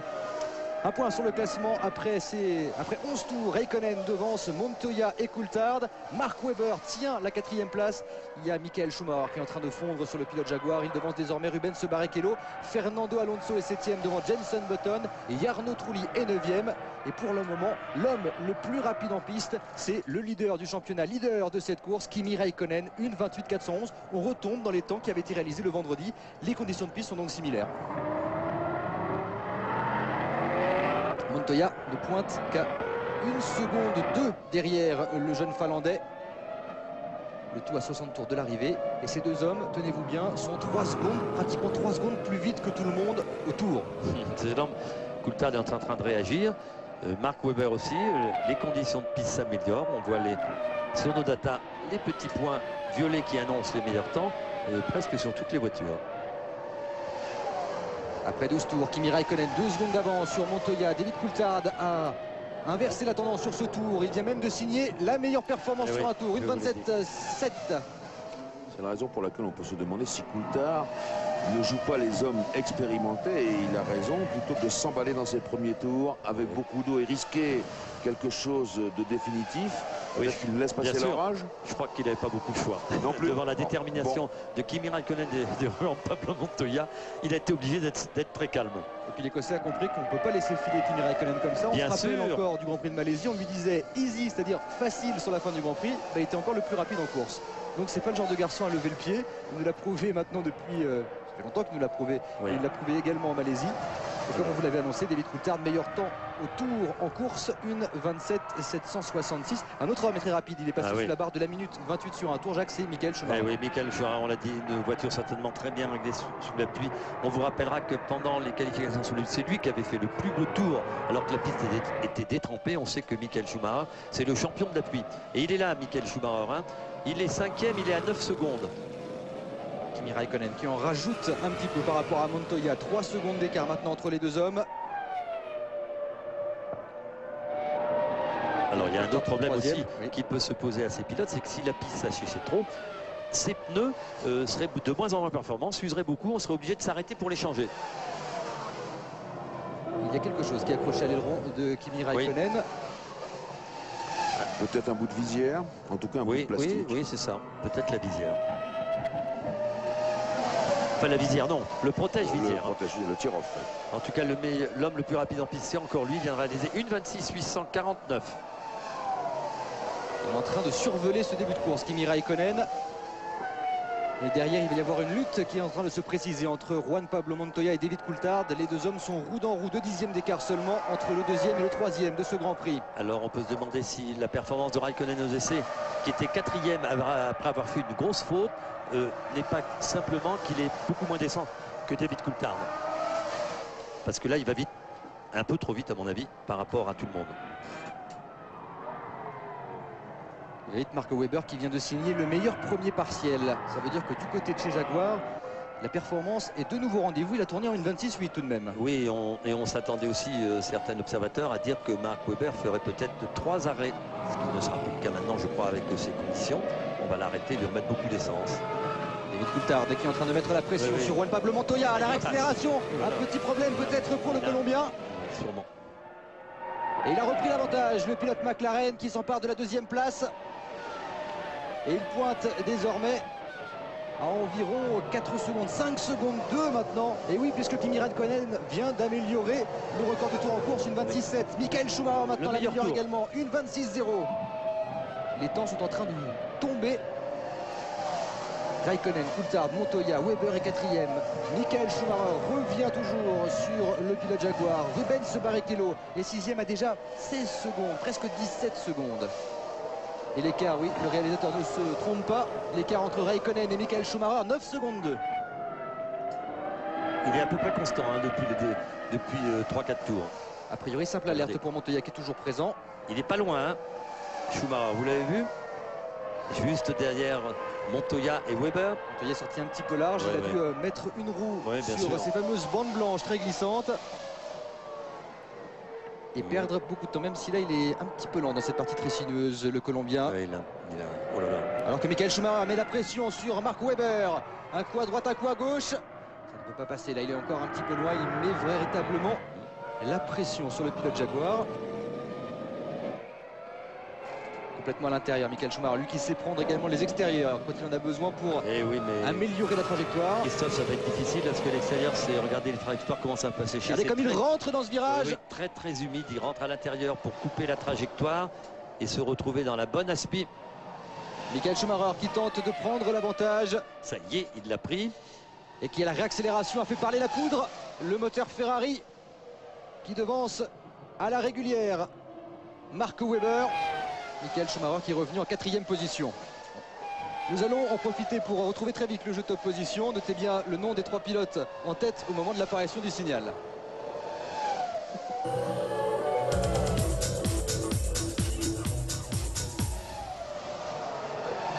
TF1.fr 3615 code TF1 ou le téléphone 0892 704 704 34 centimes d'euros la minute pour gagner un stage de pilotage en monoplace et sur l'ensemble de la saison une voiture d'une valeur de près de 40 000 euros. On revient sur la lutte avec Juan Pablo Montoya 3e et Michael Schumacher qui revient sur le Colombien. Entre les deux hommes il y a un contentieux ici même d'ailleurs. L'an dernier Juan Pablo Montoya avait réalisé la pole position. Michael Schumacher avait pris le meilleur en vol. Et il s'était accroché à l'extérieur. Schumacher, il lui a rendu la monnaie de la pièce. Attendez, il n'est pas encore passé. Réaccélération impeccable. C'est passé très proche entre les deux hommes. Magnifique. Mais Schumacher a pris l'avantage à l'extérieur. Je me demande si Montoya n'a pas beaucoup d'essence parce qu'il accélère pas très fort. Hein, Montoya, vous avez vu déjà au freinage. Hein, déjà tout à l'heure, il est peut-être chargé en essence. En tout cas, le meilleur tour, c'est David Coulthard qui a réagi et qui vient de faire une 25. Et encore le record du tour pour 24 659. Ou alors il y a des petits problèmes avec son antipatinage. Oui, c'est très possible parce qu'il a du mal à accélérer. Vous avez vu, il n'est pas bon en accélération. On se rappelle que Olivier Panis, lors de la première séance de qualification, avait connu également un problème d'antipatinage. Il était à fond partout, mais ça n'avançait pas. Alors Olivier Panis qui lui s'est arrêté, tout comme Physique est là aussi pendant ses tours. Panis, lui, il est 17e, il tourne en 1,30. C'est-à-dire 4 secondes moins vite, 6 secondes moins vite que le meilleur temps. C'est beaucoup, mais on vous rappellera qu'il ne fera qu'un seul arrêt. Écart stable entre Räikkönen et Schumacher, 9 secondes 1, 9 secondes 2. David Coulthard, meilleur tour, vous l'aviez annoncé Jacques, 1,24 659, confirmation. L'Écossais est bien présent, il est revenu à 2 secondes 3 de son coéquipier. Et oui, parce qu'il y a Michael Schumacher qui presse, Michael Schumacher qui est maintenant en 3e position. On va commencer à s'inquiéter chez McLaren Mercedes. C'est quand même le roi de la pluie à la 3e place. Il y a un petit garçon, un petit jeune devant qui s'appelle Räikkönen qui a l'air pas mal aussi. Hein. Räikkönen Coulthard, ça va être peut-être la première lutte. Alors, je voudrais aussi vous rappeler encore une chose, c'est que devant vous avez ces 2 pilotes équipés par le même manufacturier. Derrière, l'autre manufacturier qui disait-on, quand la piste s'assécherait, serait beaucoup plus performant. Ça doit être le cas à l'heure actuelle parce qu'on voit revenir aussi Rubens Barrichello sur Mark Webber et Et Juan Pablo Montoya qui lui certainement a un problème puisque regardez Weber va aussi. Et je peux vous dire que c'est vrai ce que vous disiez, les Bridgestone sont en train de s'améliorer. Une voilà. 24-324 pour Michael Schumacher. Le meilleur tour tout simplement pour le pilote allemand qui a repris plus d'une seconde, pratiquement 2 secondes à Raikkonen sur ce tour. Oui, et puis on le voit aussi derrière sur les autres pilotes équipés en Bridgestone. Ça fonctionne bien pour Bridgestone, tant mieux, chacun son tour. Là c'est très mouillé, hein, vous avez vu. Qui a pris une trajectoire un petit peu plus extérieure pour bénéficier d'une meilleure vitesse, surtout d'une piste un petit peu plus accrocheuse pour lui. Et là-bas tout au fond c'est Fernando Alonso, volant de la Renault en 7e position. Tête à queue, Jacques, malheureusement pour le pilote Minardi, Justin Wilson. Heureusement, il n'a rien tapé. On peut apprécier ces nouvelles zones de dégagement en bitume. Ah oui. Ça évite bien sûr d'abandonner. Quoique, là pour un coup, il n'a rien tapé, mais peut-être un problème mécanique. Michael Schumacher, une 24-324. Confirmation de ce meilleur temps réalisé par le pilote allemand qui est revenu à moins de 8 secondes du leader Kimi Raikkonen. Du coup, les deux McLaren sont en train d'attaquer. Oh, un aileron cassé. Pour prendre l'avantage. Un aileron cassé avec un accident au bout de la ligne droite. Une Jordan. Alors on va vous et dire. une Toyota très probablement. Un aileron, ils se sont touchés ici. Et regardez la le bout d'aileron Devant nous. nous, dans la ligne droite, effectivement, Voilà. il semble malheureusement que c'est Olivier Panis. Et Olivier Panis, il est là-bas. Giancarlo Fisichella. Il n'y a rien de grave, les voitures, on les voit, elles sont à l'extérieur. Regardez, Fisichella est sorti. Et malheureusement, ça n'a rien à voir avec Olivier Panis qui s'est fait harponner. Pour rien. Et c'est Ralph Firman qui a perdu sa monoplace finalement. Il y avait effectivement l'autre voiture, regardez. Ils étaient ensemble. Oh là là là. Il a perdu sa roue. La roue avant droite. Oh là là là là là là. C'est une. Mon Dieu, heureusement qu'il y a le crochet. Et oh là là là. Il tape dans Panis. Et regardez. Et regardez, les bouts d'aileron sont devant nous, là, devant notre cabine de commentaires. Il a perdu une roue. Non, en fait, c'est son aileron qui a dû casser. Et se mettre sous la roue. Peut-être. C'est sûrement ça, ça m'étonnerait qu'il ait perdu une roue. Il va sans doute y avoir une nouvelle voiture de sécurité, messieurs, avec ce débris en plein milieu de la ligne droite. Oui, et puis vous avez vu que Firman s'était, on vous l'a signalé tout à l'heure, arrêté. On avait changé déjà une roue. Les roues sur sa voiture, peut-être une roue mal serrée. Je regarde de loin, je pense qu'il est descendu de sa voiture. Oui, oui, parce que la voiture, elle est placée un peu plus loin à l'extérieur. Heureusement, il n'a rien touché, Olivier. Malheureusement, il est contraint à l'abandon. Et la voiture de sécurité rentre en piste, c'est bien normal, il y a un débris énorme en plein milieu de la ligne droite. Ça s'est passé juste sous nos yeux, très surprenant. Je ne sais pas si vous avez pu entendre le bruit que ça a fait, en tout cas. Il y a pas mal de pièces sur toute la longueur de du freinage. Il y a sur plus de 150 mètres, il y a des débris, donc il va falloir réagir. Et c'est ce que fait la direction de course en envoyant tout de suite la voiture de sécurité. Belle réaction. Heureusement, plus de peur que de mal, puisque les deux pilotes sont sortis sans rencontre de leur monoplace. Ça, c'est également une bonne nouvelle. C'est signe également que les conditions de sécurité. Alors regardez, on rentre. On va changer de pneus. Michael Schumacher, David Coulthard, ils se sont suivis dans la ligne des stands. Et ça, c'est peut-être un tournant de la course, puisqu'ils vont remettre un peu d'essence et perdre sans doute moins de temps. Kimi Raikkonen est encore en piste. Regardez, Juan Pablo Montoya également rentre. Rubens Barrichello, Mark Webber, Fernando Alonso, Jenson Button. Et chez Toyota, bien sûr, on attend Cristiano D'Amata. Course dans les stands entre Coulthard et Schumacher. Intéressant de voir qui va pouvoir reprendre l'avantage. Car dans les stands, on peut faire une différence. C'est un petit peu un embouteillage. Oui. Et Michael Schumacher. Les deux Renault s'arrêtent. Qui est reparti. On change les pneus. On ne change pas les pneus. J'ai pas bien vu. Les deux Renault se sont arrêtés dans le même tour. Il y en a un qui a dû patienter derrière l'autre. Heureusement, il y avait un peu d'écart sur la piste. Et oui, ce point noir qui est dans la ligne droite, à gauche de cette ligne des stands, c'est un débris que nous avons juste devant notre cabine commentateur. C'est un long arrêt chez Renault. Et pour l'instant, ce débris, il est bien en place. Personne. C'est un morceau de carbone qui fait à peu près 1,50 m de long. Oui. Trulli était resté très longtemps en stand. Sans doute beaucoup d'essence. On a remis de l'essence, on a changé les pneumatiques. En tout cas, excepté Kimi Raikkonen, toutes les voitures derrière lui se sont arrêtées, à l'exception des derniers. En tout cas, Ralph Firman, bien malheureux dans cette affaire, et encore plus malheureux Olivier Panis, qui avait choisi une stratégie impeccable pour cette course. Il est maudit en ce début de saison, Olivier Panis. Écoutez, il est peut-être maudit, mais il a eu beaucoup de chance, donc l'un va avec l'autre. C'est vrai. Il est pour rien, encore une fois. Le point sur les arrêts au stand. Kimi Raikkonen ne s'est toujours pas arrêté. David Coulthard et Michael Schumacher se sont arrêtés une fois, ils sont deuxième et troisième. Et regardez qui pointe à la 4e position. Cristiano D'Amata sans arrêt. Il n'est pas encore passé par la case stand, le pilote brésilien. Mark Webber a un petit peu rétrogradé avec son arrêt. Frentzen ne s'est pas arrêté non plus, ni Verstappen d'ailleurs. On vous rappellera qu'ils étaient partis des stands, ces pilotes. Et regardez, Ils avaient certainement mettre de l'essence. Cette ligne droite, ce débris en plein milieu, juste au niveau des 100 mètres, du point de 100 mètres. On met du temps pour aller les chercher, ces débris. Je ne comprends pas que les commissaires... Que les commissaires ne nettoient pas cela.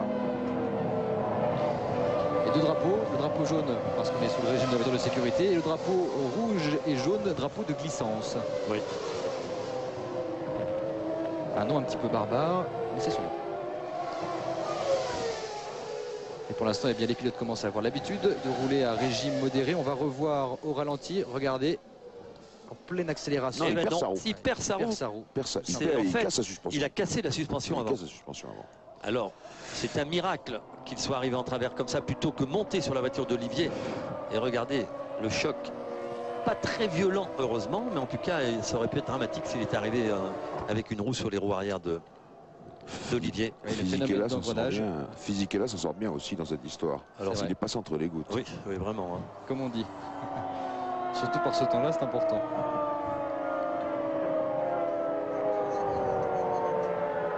Et pour l'instant, Kimi Räikkönen qui n'a pas l'air décidé de rentrer dans la ligne des stands.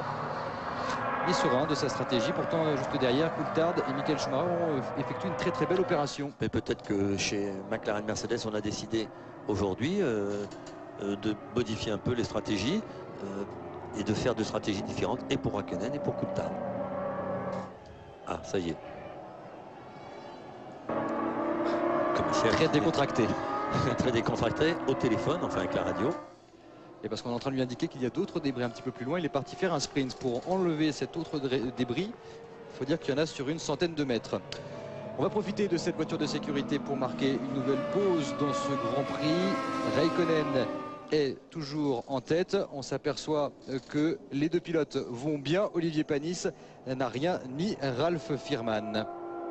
Les talons de l'Écossais, il est en train de mettre la pression et derrière c'est un festival offert par Rubens Barrichello qui a passé Cristiano D'Amata et qui va maintenant revenir sur son chef de file.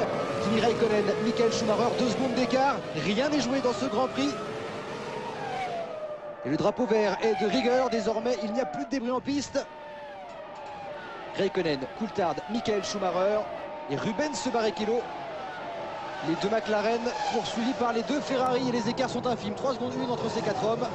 Cristiano D'Amata est sous la pression de Juan Pablo Montoya. Anthony Pizzonia qui ne s'est pas arrêté occupe le 7e rang. Antonio Pizzonia devant Mark Webber. Un petit peu plus loin le point avec Jarno Trulli 15e. Fernando Alonso occupe le 14e rang. Et pour vous rappel, l'abandon d'Olivier Panis qui a été harponné par le malheureux Ralf Firman, qui a perdu une roue et est venu percuter à l'arrière le pilote français.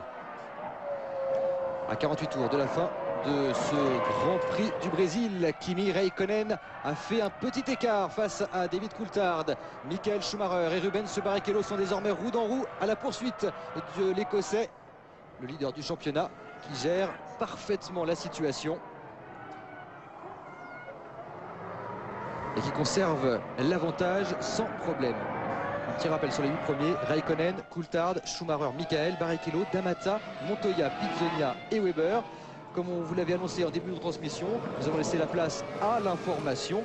C'est important avec la situation internationale actuelle. On va retrouver Laurence Ferrari. On a une sortie de piste comme ça, si on se fait mal, on se fait mal. Si on se fait pas mal, on dit bon bah ça s'est bien passé. Et voilà. Là, je crois qu'il doit être vraiment très déçu de tout ce qui se passe pendant ce début de saison.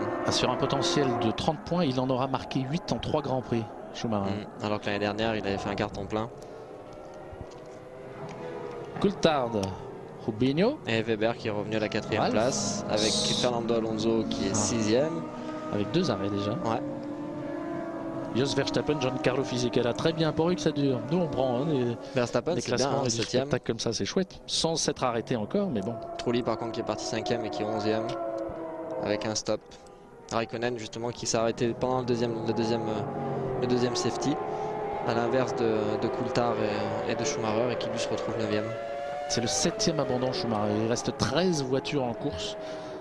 Une course qui a déjà été neutralisée donc à 3 reprises. Le départ qui avait été reporté a été donné sous voiture de sécurité pour cette tour. Ensuite, après l'accident de Firman et Panis, eh bien, on a neutralisé l'épreuve à nouveau 3 tours. Le temps de déblayer les débris qui encombraient la ligne droite des stands et de dépêcher ce fameux Caterpillar dans le rail. Et puis Montoya, Antonio Pizzonia et Michael Schumacher. Les 3 au même endroit, c'est incroyable. Beaucoup d'hécatombes. Ouais. Mais bon, c'est un circuit qui veut ça quand même. Hein. C'est un circuit qui est très bosselé, qui est quand même... Regardez. Ouais. D'abord parce que... C'est assez joli à voir. Ouais. Il y a une pluie... il a plu pendant toute la matinée, tout le début d'après-midi. Le départ était incertain. On voyait les gens danser dans les tribunes et, avec beaucoup de punch, donc c'est super sympa là-bas. Ce qui est étonnant, c'est que c'est aussi le Grand Prix à domicile hein, pour Juan Pablo Montoya. Ouais. Évidemment, le Colombien, cette tribune qu'on a aperçue, c'était surtout des gens qui le soutenaient. Vous entendiez peut-être de l'autre côté chez vous le public, les spectateurs colombiens acclamant leur héros, malgré, et attention, malgré leur retour. Ça c'est un danger hein, dans les neutralisations. Franck ne doit pas rentrer dans le pilote qui vous précède. Toujours parce que c'est pas vous ne décidez pas de la vitesse, quoi. Ça va partir. Ouais. Safety a coupé les lumières.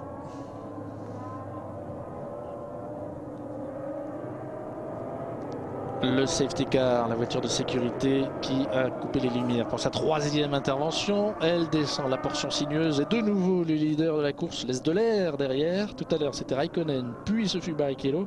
C'est maintenant David Coulthard. Où est-il? Ça sache bien. Hein. Oui. Mais où est-il? Monsieur Coulthard prend son temps. Voilà, il prend son temps. Regardez comment ça a failli se toucher.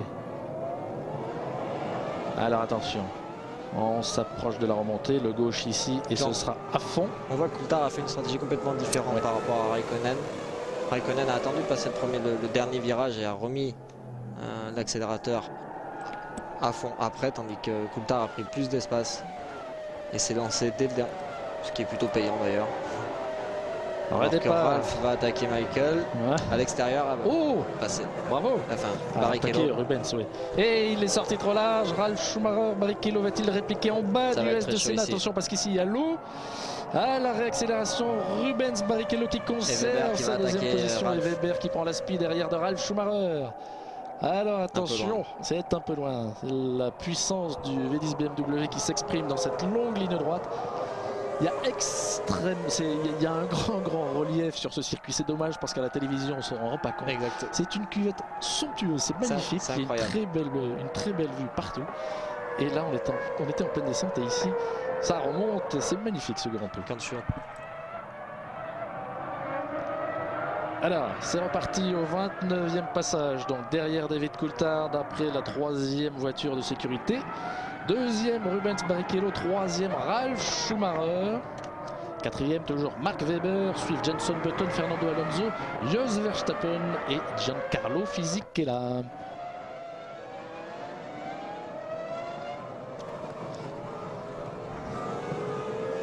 Ça sèche hein. Ouais, ça sèche pas mal. Par rapport au relief, souvent non.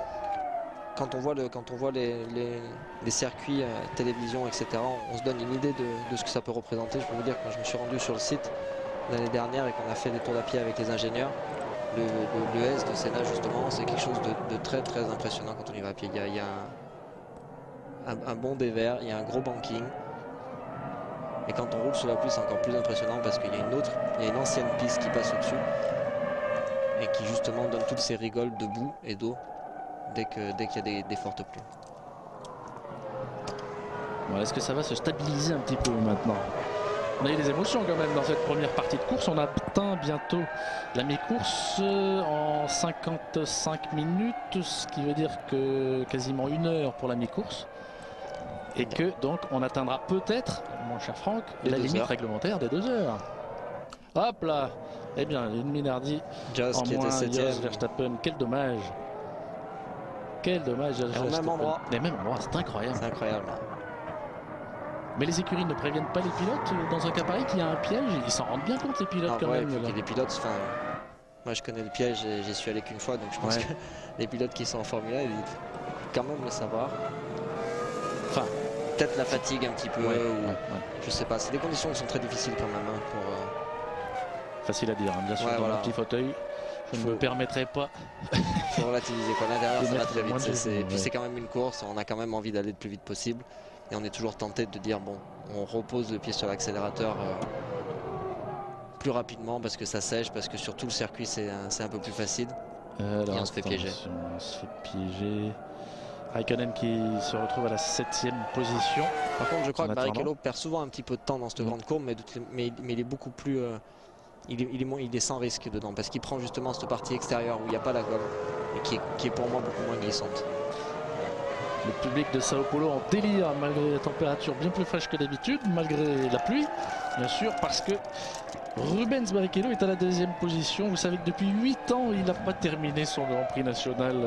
Rubinho, le dernier, s'était imposé. Bah, c'est que la mi-course. Hein. C'était Ayrton Senna. Oui, bien sûr, c'est que la mi-course. Il reste 40 tours à disputer. Donc on a encore le temps de voir venir. Mais quand même, c'est un peu comme au foot, hein, c'est ce qu'il a dit Barrichello. C'est le 12e homme, le public, surtout chez lui. Oui, c'est clair. Comme ça ferait plaisir de voir sur le podium, mais encore plus à la victoire. Ça ferait plaisir aussi pour Coulthard, mais c'est vrai qu'on a un petit penchant. Il a déjà gagné, ça va. Un petit penchant pour l'hymne brésilien qu'on n'entend plus très souvent. Il faut prêter un peu, faut être prêteur. Qui est très joli. C'est vrai, il faut être partageur. Alors, McLaren a bien gagné en début de championnat pour le moment. Il faut rappeler que ce sont 2 voitures de 2002, enfin évoluées, mais qui sont en tête de ce Grand Prix. On peut voir quand même que McLaren ont fait un gros step en avant. Ils n'étaient pas du tout au niveau par rapport à la Ferrari 2002. Et on voit que tout le début de championnat, quand même, ils ont des autos qui sont vraiment très compétitives et qui sont peut-être un petit poil mieux que ce que peut l'être la Ferrari. La part des pneus dans cette progression, difficile à dire. Très difficile à dire parce que c'est quand même un travail très. Oh là là, Jenson Button qui était 5e au même virage. C'est au même endroit. C'est au même endroit. Mais il n'y en a pas beaucoup qui vont finir le circuit, qui vont finir la course. Mais c'est très bien pour Fernando et Renault. Je vous l'ai déjà dit, Franck Montagny, c'est pas joli de se réjouir du malheur des autos. Et pourtant, il passe un peu plus large, non? Il est en pleine trajectoire. Il est en pleine trajectoire. On voit, il y a 2 petites bosses. Il lève les mains. Il a levé les mains du volant avant de... Oui, pour éviter, comme il a redouté le choc frontal et d'avoir un retour de volant, de se casser le pouce éventuellement. C'est pas souvent de voir le pilote avoir le réflexe de faire ça. C'est vrai. Parce que c'est quand même très difficile d'aller lâcher le volant quand vous êtes en perdition et que vous allez taper le mur. Ce qui dénote quand même une belle lucidité dans ce cas-là. Tiens, alors donc, ben voilà. Eh ben on y retourne. Je compte numéro 4. Tiens, si on mettait quelques billets sur le nombre de safety cars aujourd'hui. Il n'y a plus que 11 voitures en course. Ouais, il peut souffler Jenson Button. Dehors. Effectivement, dans ces conditions, qu'est-ce qu'ils doivent souffrir les pilotes? La concentration que réclament ces conditions de course quand même. C'est quelque chose. Voici Mark Webber qui en profite pour s'arrêter avec la neutralisation. Mark Webber qui fait une belle course et en plus avec les sorties de route qui se passent, je pense que si sa voiture a la fiabilité d'aller au bout, il va mettre des gros points. Alors de nouveau des pneus évidemment où on assure avec des pneus pour la pluie, 8 secondes 8, pas énormément d'essence. Mais c'est bien joué, il était 4e au moment de cet arrêt, Mark Webber. Retour sur le safety. Ouais, avec son gros V8 compresseur et son beau bruit. 33e tour, Coulthard, Barrichello, Ralph. Alors Ralph dont on critique quelquefois le manque d'agressivité, là il a fait taire ses détracteurs en faisant l'extérieur tout à l'heure à Barrichello. Ouais, exactement, puis il a fait une course assez calme en fait depuis le début. Il a un bon rythme de course, je pense qu'il est... Sous la pluie, je pense qu'il y a 2 manières. Où on va surconduire pour essayer d'être dans le rythme, et à ce moment-là, tous les virages, tous les freinages, à chaque moment, c'est très difficile parce qu'on se bat vraiment avec la voiture. Où on a vraiment un bon rythme et on a trouvé toutes ces trajectoires dans tous les virages et ça devient vraiment facile à ce moment-là de faire sa course parce qu'on roule d'une manière, on roule assez doucement quand même sous la pluie. On prend le temps de freiner, on prend le temps de braquer, de chercher vraiment la bonne trajectoire pour bien motriser. On ne accélère pas à fond sur les pédales d'accélérateur. Donc on prend son temps et si on arrive vraiment à trouver les bonnes trajectoires, on se fait à l'image de Ralph. On a l'impression que c'est très cool, mais bon, il est bien remonté, il est 3e et il fait des temps plutôt sympas. Ralph qui est un pilote extrêmement expérimenté qui a du mal à se faire un nouveau format des qualifications sur un seul tour lancé. On se souvient qu'en Malaisie, il y a 15 jours, il s'est lancé 17e et là aussi il a fait une course discrète mais extrêmement solide en terminant la 4e position. Les feux clignotent toujours. Alonso, et oui, peut-être trop vite. 4e, Fernando, à la faveur de l'arrêt de Marc Webber. Marc Webber qui se retrouve en fin de peloton. Non, il est toujours, là, toujours là, sur une trajectoire différente. Ouais, il va chercher un peu plus d'eau pour ses pneus. Ce qui nous rappelle Schumacher d'ailleurs dans ce genre de situation. Hop là, hop là. On voit que Marc... Regardez, ça c'est l'accrochage tout à l'heure. Tout à fait. Entre Ralph et Jarno et Fernando Alonso qui avaient réussi à les éviter. C'est toute la série au même endroit. Justin Wilson. Justin qui a beaucoup souffert lors de la dernière course avec le système Hans. Regardez qui est là à gauche. Montoya qui était déjà sorti. Pizzonia qui le rejoint dans le mur. Michael Schumacher.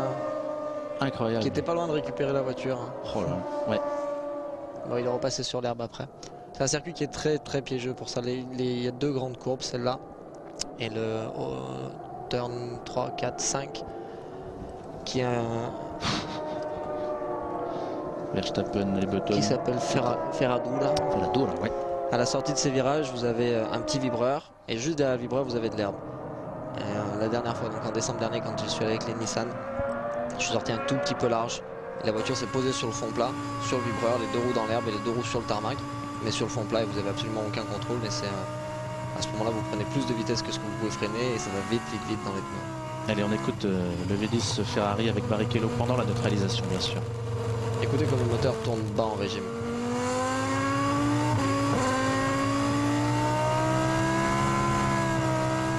Avec le pied sur le frein légèrement pour garder la température. Car lorsqu'il faudra freiner extrêmement fort au bout de la ligne droite lorsque les voitures seront libérées au Est de Sénat. Incroyable. Ouais. Vous savez ce que dit Jean-Louis Lancet dans un cas pareil? À vendre, peut rouler, Formule 1, prévoir carrosserie. 1, 2, 3, 4, 5 autos là sur ce plan au même endroit. Minardi en pôle. Oh là, oui. Là, on aimerait bien voir ça.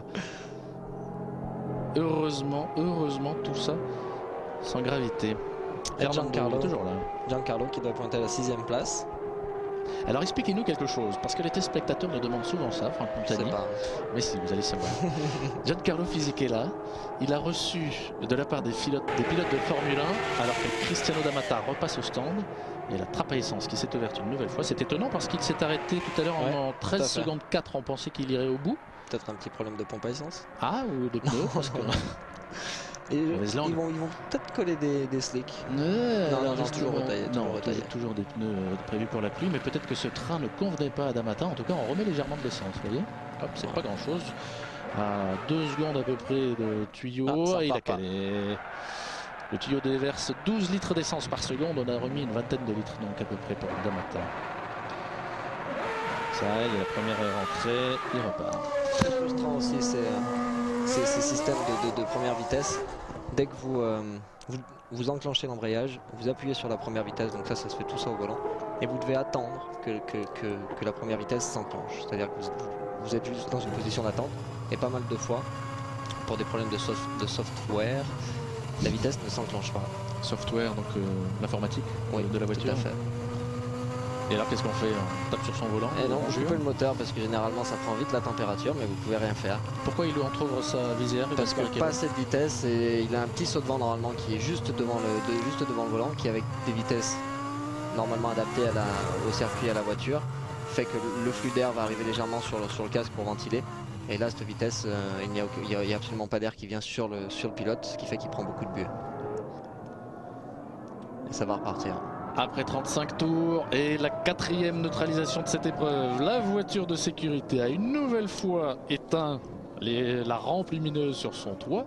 Et une nouvelle fois, eh bien, David Coulthard prend son temps avant de réaccélérer. On va donc relancer la meute. Franck Montagny vous faisait observer tout à l'heure que Barrichello freinait pendant la neutralisation pour garder les freins en température parce que ils arrivent à quoi dans ces conditions d'être trempés? 270 quand même, hein, à l'ouest de Sénat. Oui, facilement.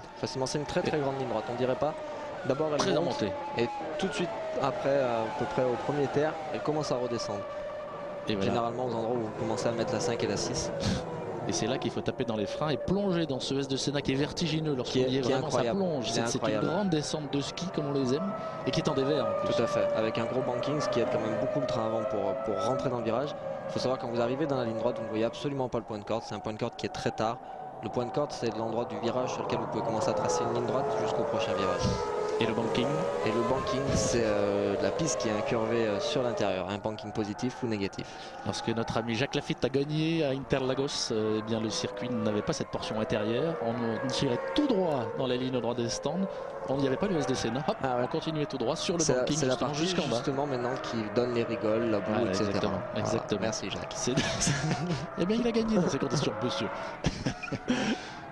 C'est vrai que comme c'est très incurvé, on l'aperçoit là-haut.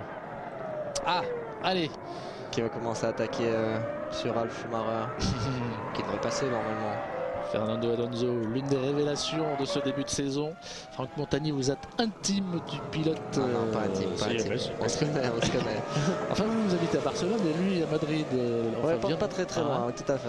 Donc il y a un lourd contentieux footballistique. Ouais. Parlez-nous un petit peu quand même d'Alonso, la révélation des débuts de saison. Notre ami. Attention, Raikkonen à la spi. Ouest de Senna, freinage retardé, Alonso qui n'insiste pas. Non, il n'a pas la possibilité d'insister à ce moment-là. Non, j'étais très content de voir son podium en Malaisie. Ralphie. Ouais, c'était très chaud. Et Raikkonen qui va reprendre sa place dans les 3 premiers. Non, pas longtemps. Est-ce qu'il va passer à l'extérieur? C'est beau, il a le droit de résister, Ralf Schumacher, tout à fait. Il aurait pu assister même un peu plus que ça. C'est vrai. Raikkonen en pleine remontée, le leader du championnat du monde qui a sa position à défendre contre son équipier David Coulthard qui lui mène le Grand Prix et qui est deuxième actuellement du championnat. On arrive à voir sur des portions du circuit, on voit bien la différence sur la ligne trajectoire qui commence à s'assécher. Et dans ces portions là ici où c'est quand même assez serré, où on n'utilise pas trop le grand effect, ce qui fait qu'on sèche beaucoup moins la piste. Là on s'est encore trempé. Et on lève quand même pas mal d'eau et c'est assez glissant. Avec dans toutes les portions de rapide, on commence à avoir une ligne de trajectoire assez sèche. Allez Franck, Ralf, Fernando, acte 2. Fernando, ouais, j'étais très content après son podium en Malaisie. Et sa pole, le plus jeune poleman de l'histoire. Tout à fait, parce que ça redonnait un petit peu d'entrain à l'Espagne par rapport à ce sport qu'ils avaient un petit peu oublié. Et c'était assez difficile de suivre des qualifs, de suivre des courses, ne serait-ce que par la télévision. Donc ça, je trouve que c'est une très bonne chose. Et puis je crois que ça fait du bien à Fernando d'être un peu reconnu dans son pays parce qu'il fait un super boulot et qu'il roule bien. Donc c'est mérité. Donc non, c'est très sympa. Et le meilleur tour pour le leader, une 23.846, 38e passage pour David Coulthard. Qui doit être informé que Raikkonen revient.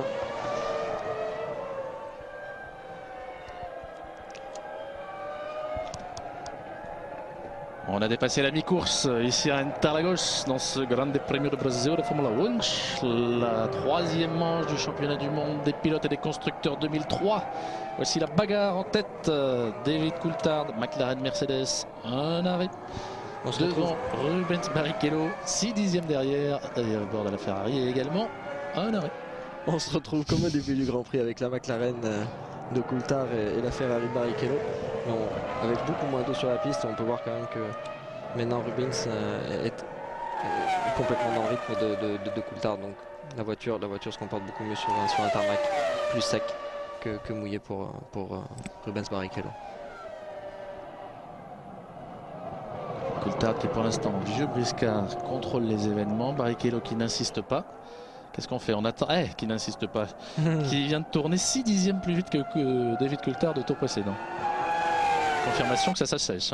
Ça s'achèche. Ça s'achèche. Les pneus, l'archive chèche. On voit bien la ligne qui s'assèche. Ils avaient ravitaillé lors de la 2e safety car. 6 secondes 8 pour Coulthard. C'était au 18e passage, donc il y a 20 tours déjà. Et il y aura donc vraisemblablement un 2e arrêt, Franck. Ouais. Il y a de grandes chances pour qu'il y ait un 2e arrêt. Je pense qu'il va être retardé un maximum parce qu'il est possible que ça finisse avec des pneus slick. Enfin, des slick, oui. Entre guillemets. Pour le sec. Voilà, des pneus pour le sec. C'est même plus le nom qu'on doit leur donner. Donc je pense qu'ils vont aller vraiment au bout de la capacité des réservoirs. ça serait la meilleure possibilité. Il faudrait qu'on ait un plan large qui nous montre la ville de Sao Paulo, les faubourgs en bas et les premiers immeubles. Car c'est ça l'indication que suivent toutes les écuries. En fait, et il est passé, Fernando Alonso qui vient de passer à l'instant Ralf Schumacher et qui s'empare de la 4e position. Un très bon début de saison pour Fernando, pour Renault. Ils sont pour l'instant en position de remarquer des points avec les 2 voitures. Oui, puisque Jarno Trulli est également là. Ce qui montre quand même une belle évolution par rapport à l'année dernière. Nous souhaitons, on doit consulter les grenouilles pour savoir ce qui va se passer du côté de la météo, et effectivement pour retarder un maximum le prochain arrêt. Et on voit que Coulthard et Barrichello cherchent le mouillé sur la piste. Il faut refroidir un petit peu les pneus, mais non, parce que sinon la structure commence à se dégrader beaucoup. On a une voiture qui va commencer à flotter en latéral. Donc on a le grip, mais on a une très mauvaise sensation au volant, ce qui est assez désagréable. On a une voiture qui bouge beaucoup et sur les freinages et dans les courbes. Donc c'est assez difficile. Ce qui est en même temps étonnant, c'est que sur ce plan large, sur cette caméra, il y a des gouttes. Alors on va surveiller si ce sont les premières gouttes d'une nouvelle averse. Une 23-132, la réplique de David Coulthard, d'un 10e plus vite que Rubens Barrichello au tour précédent. Barrichello qui doit rouler à peu près dans le même rythme de toute manière. C'est un joli dépassement. C'est beau. Bravo Ralf, en tout cas, aujourd'hui il résiste. Il a fait tout à l'heure un très beau passage à l'extérieur. Certes, c'est passé. Mais il ne facilite pas la tâche à son petit camarade quand même. Rubens qui commence à montrer le bout du capot. De plus en plus pressant. Pouette. Moins de 3 dixièmes entre les 2 hommes. On retrouve des anciens ou de première place, ça change un peu. Et c'est un jeune qui vous le dit. Alonso qui a collé quasiment 2 secondes en un tour à Ralf Schumacher. Et Arnaud Trulli toujours là avec la 2e Renault dans les points. 7e position. Et Fisichella 6e. Bien pour Jordan. Alors, on parlait de Giancarlo Fisichella tout à l'heure. J'avais une question. Barrichello qui grignote un 10e. Ça va se faire ça tous les tours. Oui. Non mais je note à chaque fois, je suis conscient. Je vois. À la fin de la saison dernière, Giancarlo Fisichella a reçu un Drivers Award. C'est-à-dire que de la part de tous ses camarades pilotes, il a été désigné meilleur pilote de l'année. Très hypocrite. C'est vrai? Non, je sais pas, bon. Mais je pense que tout pilote est assez égoïste, surtout dans ce monde-là. Chacun travaille pour soi, donc aller décerner le prix du meilleur pilote quand on a des voitures qui sont toutes différentes, et sachant qu'on peut comparer un pilote seulement à son coéquipier dans la même écurie avec le même matériel, je trouve ça un peu étrange. Oui, mais enfin c'est un beau. Mais c'est sympa parce que Giancarlo est un pilote qui va vite. C'est un pilote qui va vite, qui a jamais eu vraiment une auto pour aller devant. Mais c'est un pilote qui est assez agressif, qui a un bon tempérament latin, qui a bien gardé son style qu'il avait quand il était au karting. Alonso au stand. 42e tour, petit stop de Fernando Alonso. Giancarlo Fisichella, c'est pas du tout un pit stop, c'est une drive-through, une pénalité, ce qui signifie qu'on considère peut-être que Fernando Alonso a été un petit peu fort tout à l'heure sur Ralf Schumacher. C'est dommage. Peut-être qu'il a roulé un petit peu trop vite dans la pit lane. Ouais. Bon. Ça serait mieux ça. On va dire ça. Parce que sinon ça serait très triste. Bah oui. C'est quand même un sport de costaud, le sport automobile. Il faut laisser un peu rouler. Ouais. Ils sont même pas touchés, pas de coup de roue, rien. C'est dommage. En tout cas, Fernando Alonso qui dans l'affaire va rétrograder au classement. Et vous avez vu le public, le poliste qui est en train de s'enflammer parce que là, très clairement, Rubens Barrichello, il est plus vite que David Coulthard. Il observe. On calcule chez Ferrari. On a vu Jean Todt et les ingénieurs sur le muret. Est-ce que c'est un coup de stratégie qui là va donner la victoire à l'un ou l'autre de ces 2 garçons? Je crois qu'ils sont à peu près au même nombre de stops. Ils doivent à peu près avoir la même quantité d'essence parce qu'ils s'arrêtent à peu près aussi longtemps l'un que l'autre. Donc il y a des chances quand même que ça se passe, espérons-le, sur la piste. On voit que les voitures commencent à avoir beaucoup plus de vitesse en ligne droite. On voit sur l'aileron arrière de Barrichello les petits vortex. Les petits vortex qui se passent sur la droite et la gauche de l'aileron. C'est incroyable comme cet endroit, Franck, vous ne cessez de nous le dire depuis tout à l'heure, mais ça ne sèche pas, la rigole. Ça sèche pas. Et puis il y a vraiment 2 petits bosses au milieu à chaque fois où sont sortis les autres pilotes. C'est une partie qui est très difficile. Parce que comme on obtient un rythme complètement différent sur tout le reste du circuit, on commence à rouler de plus en plus vite. parce que la trajectoire s'assèche. Quand on arrive là, il faut vraiment se forcer à rouler doucement dans cette partie-là. Et tous les pilotes qui sont partis à la faute, c'est généralement parce que on est en excès de confiance par rapport à tout le tour qu'on vient de réaliser. Et on continue à aller un petit cran au-dessus, mais bon, là-bas c'est encore trempé, ça passe pas. Vous avez vu que la pénalité infligée à Fernando Alonso fait les affaires d'Heinz Harald Frentzen qui rentre dans les points. Attention, Marc Webber, même endroit. Il passe. Eh bien dis donc, bien joué, bravo, belle récupération. Alors là c'est une des spécificités aussi d'Interlagos, un peu à l'image du HTTT, le Paul Ricard. Ils avaient commencé à faire ça l'année dernière, à asphalter certaines portions à l'extérieur où on peut récupérer la voiture dans ce cas-là. On peut récupérer la voiture, mais le seul petit problème c'est que juste derrière le vibreur c'est de l'herbe. Oui. Il y a une portion de 50 cm d'herbe, ce qui fait que vraiment si vous restez collé sur le vibreur vous ne pouvez plus en sortir. C'est une roue dans l'herbe, une roue sur le tarmac et le fond plat sur le vibreur. Ça suffit pour accélérer vraiment la voiture et la mettre en perdition. Ah, Rubens Barrichello qui passe, c'est fait. On entend les spectateurs, c'est excellent. Formidable, en signant au passage le meilleur tour de peu, c'est 2 millièmes de mieux que son meilleur passage de tout à l'heure, au 44e tour. Rubino de Brasil, regardez la tribune en bas, c'est extraordinaire. Écoutez, Rubens Barrichello qui était derrière la boîte de vitesse de David Coulthard depuis 7-8 tours maintenant, qui prenait la température, qui nous semblait manifestement plus rapide. Il va s'en aller. A poussé l'Écossais à la faute. Coulthard un peu large à la sortie du S de Senna. Et bien il n'a pas hésité une seconde. Il a plongé Barrichello, regardez. Coulthard, hop, freinage légèrement manqué. Et le jeu du chat et de la souris. Ça c'est. Et voilà. C'est très bien. C'est très bien que ça se passe comme ça. Je pense qu'il va s'en aller. Ouais. Allez. Faut pas qu'il fasse un petit excès de confiance et qu'il se loupe sur une petite plaque, ça serait vraiment dommage. Et bon, ça peut arriver. Ouh là là, alors là, il y a 100 000 polices qui se mettent en prière autour de la piste.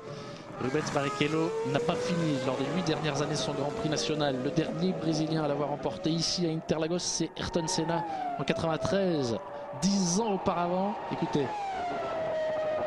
Ah, c'est formidable. Et le sourire sur le visage de ces spectateurs, c'est génial. 10 ans auparavant, 83, c'était Nelson Piquet. Et 10 ans encore auparavant, c'était Emerson Fittipaldi. Il s'envole. Rubens Barrichello.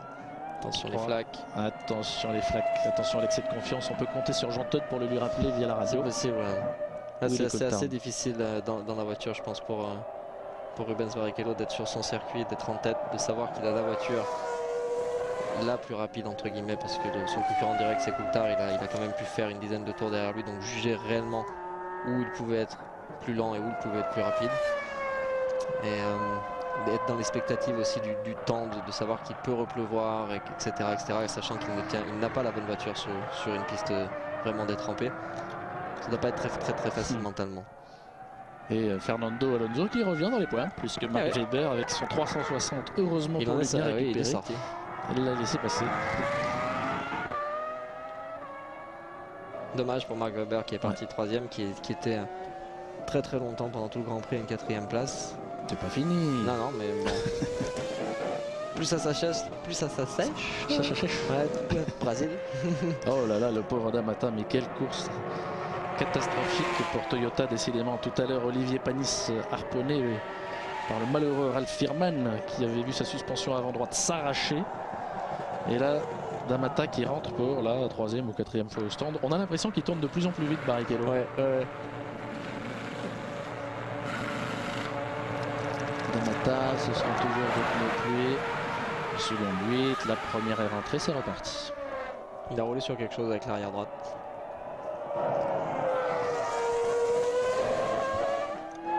« 25 tours encore, une 22-0 pour Barrichello, une 23-9 pour Coulthard. Il est au ralenti, Rubens Barrichello. Ne me dites pas qu'il est en panne d'essence, il est au ralenti, il s'arrête, mais c'est arrivé déjà les années précédentes, c'est incroyable. C'est incroyable, il est maudit Barrichello, il est maudit. 25 tours à couvrir, Rubens Barrichello qui abandonne alors qu'il est en tête de son Grand Prix national. Sa machine tournait comme une horloge. Oh le malheureux chez Ferrari, ben range tout. Ah bah c'est un bon week-end encore pour Ferrari. Oh là là là là là. Bah, c'est une place de gagner pour les Renault. Certes, il avait l'occasion de marquer les 10 points de la victoire, de prendre peut-être un ascendant psychologique sur son équipier Schumacher. Rubens Barrichello qui reste stoïque, le pauvre, chez Ferrari. Et bien voilà, C'est terminé. Il n'y a plus une voiture en course puisque Schumacher était sorti tout à l'heure. Avait été tapé le mur. Et bien revoici en tête l'un des hommes chanceux de ce début de saison puisqu'il avait récupéré la victoire tout cru en Australie après la sortie de route de Montoya, enfin la tête à queue de Montoya, après la pénalité de Kimi Raikkonen. David Coulthard d'ailleurs est les en deux tête. McLaren en tête. Et oui. Il m'a l'air ralenti à son tour, Coulthard. Non, c'est qu'une impression. Il y a de l'essence dans cette voiture. Oui. Oh pauvre Rubens Barrichello. Alors, ça allait être beau pourtant, ça allait être bien. Et voilà.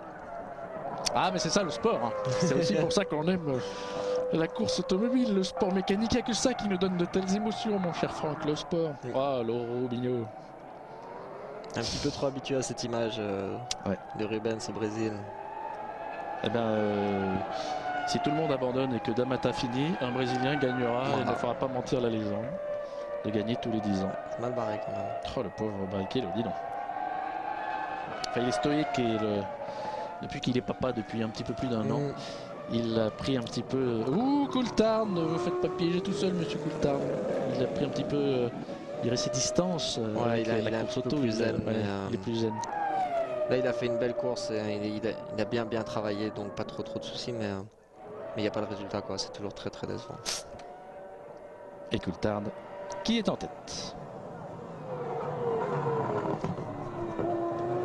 48e passage, il en reste 23. Coulthard, Raikkonen, Ralf Schumacher, Fisichella qui se retrouve à la 4e position devant les deux Renault de Trulli et d'Alonso qui a 3 arrêts, dont 2 arrêts et une pénalité.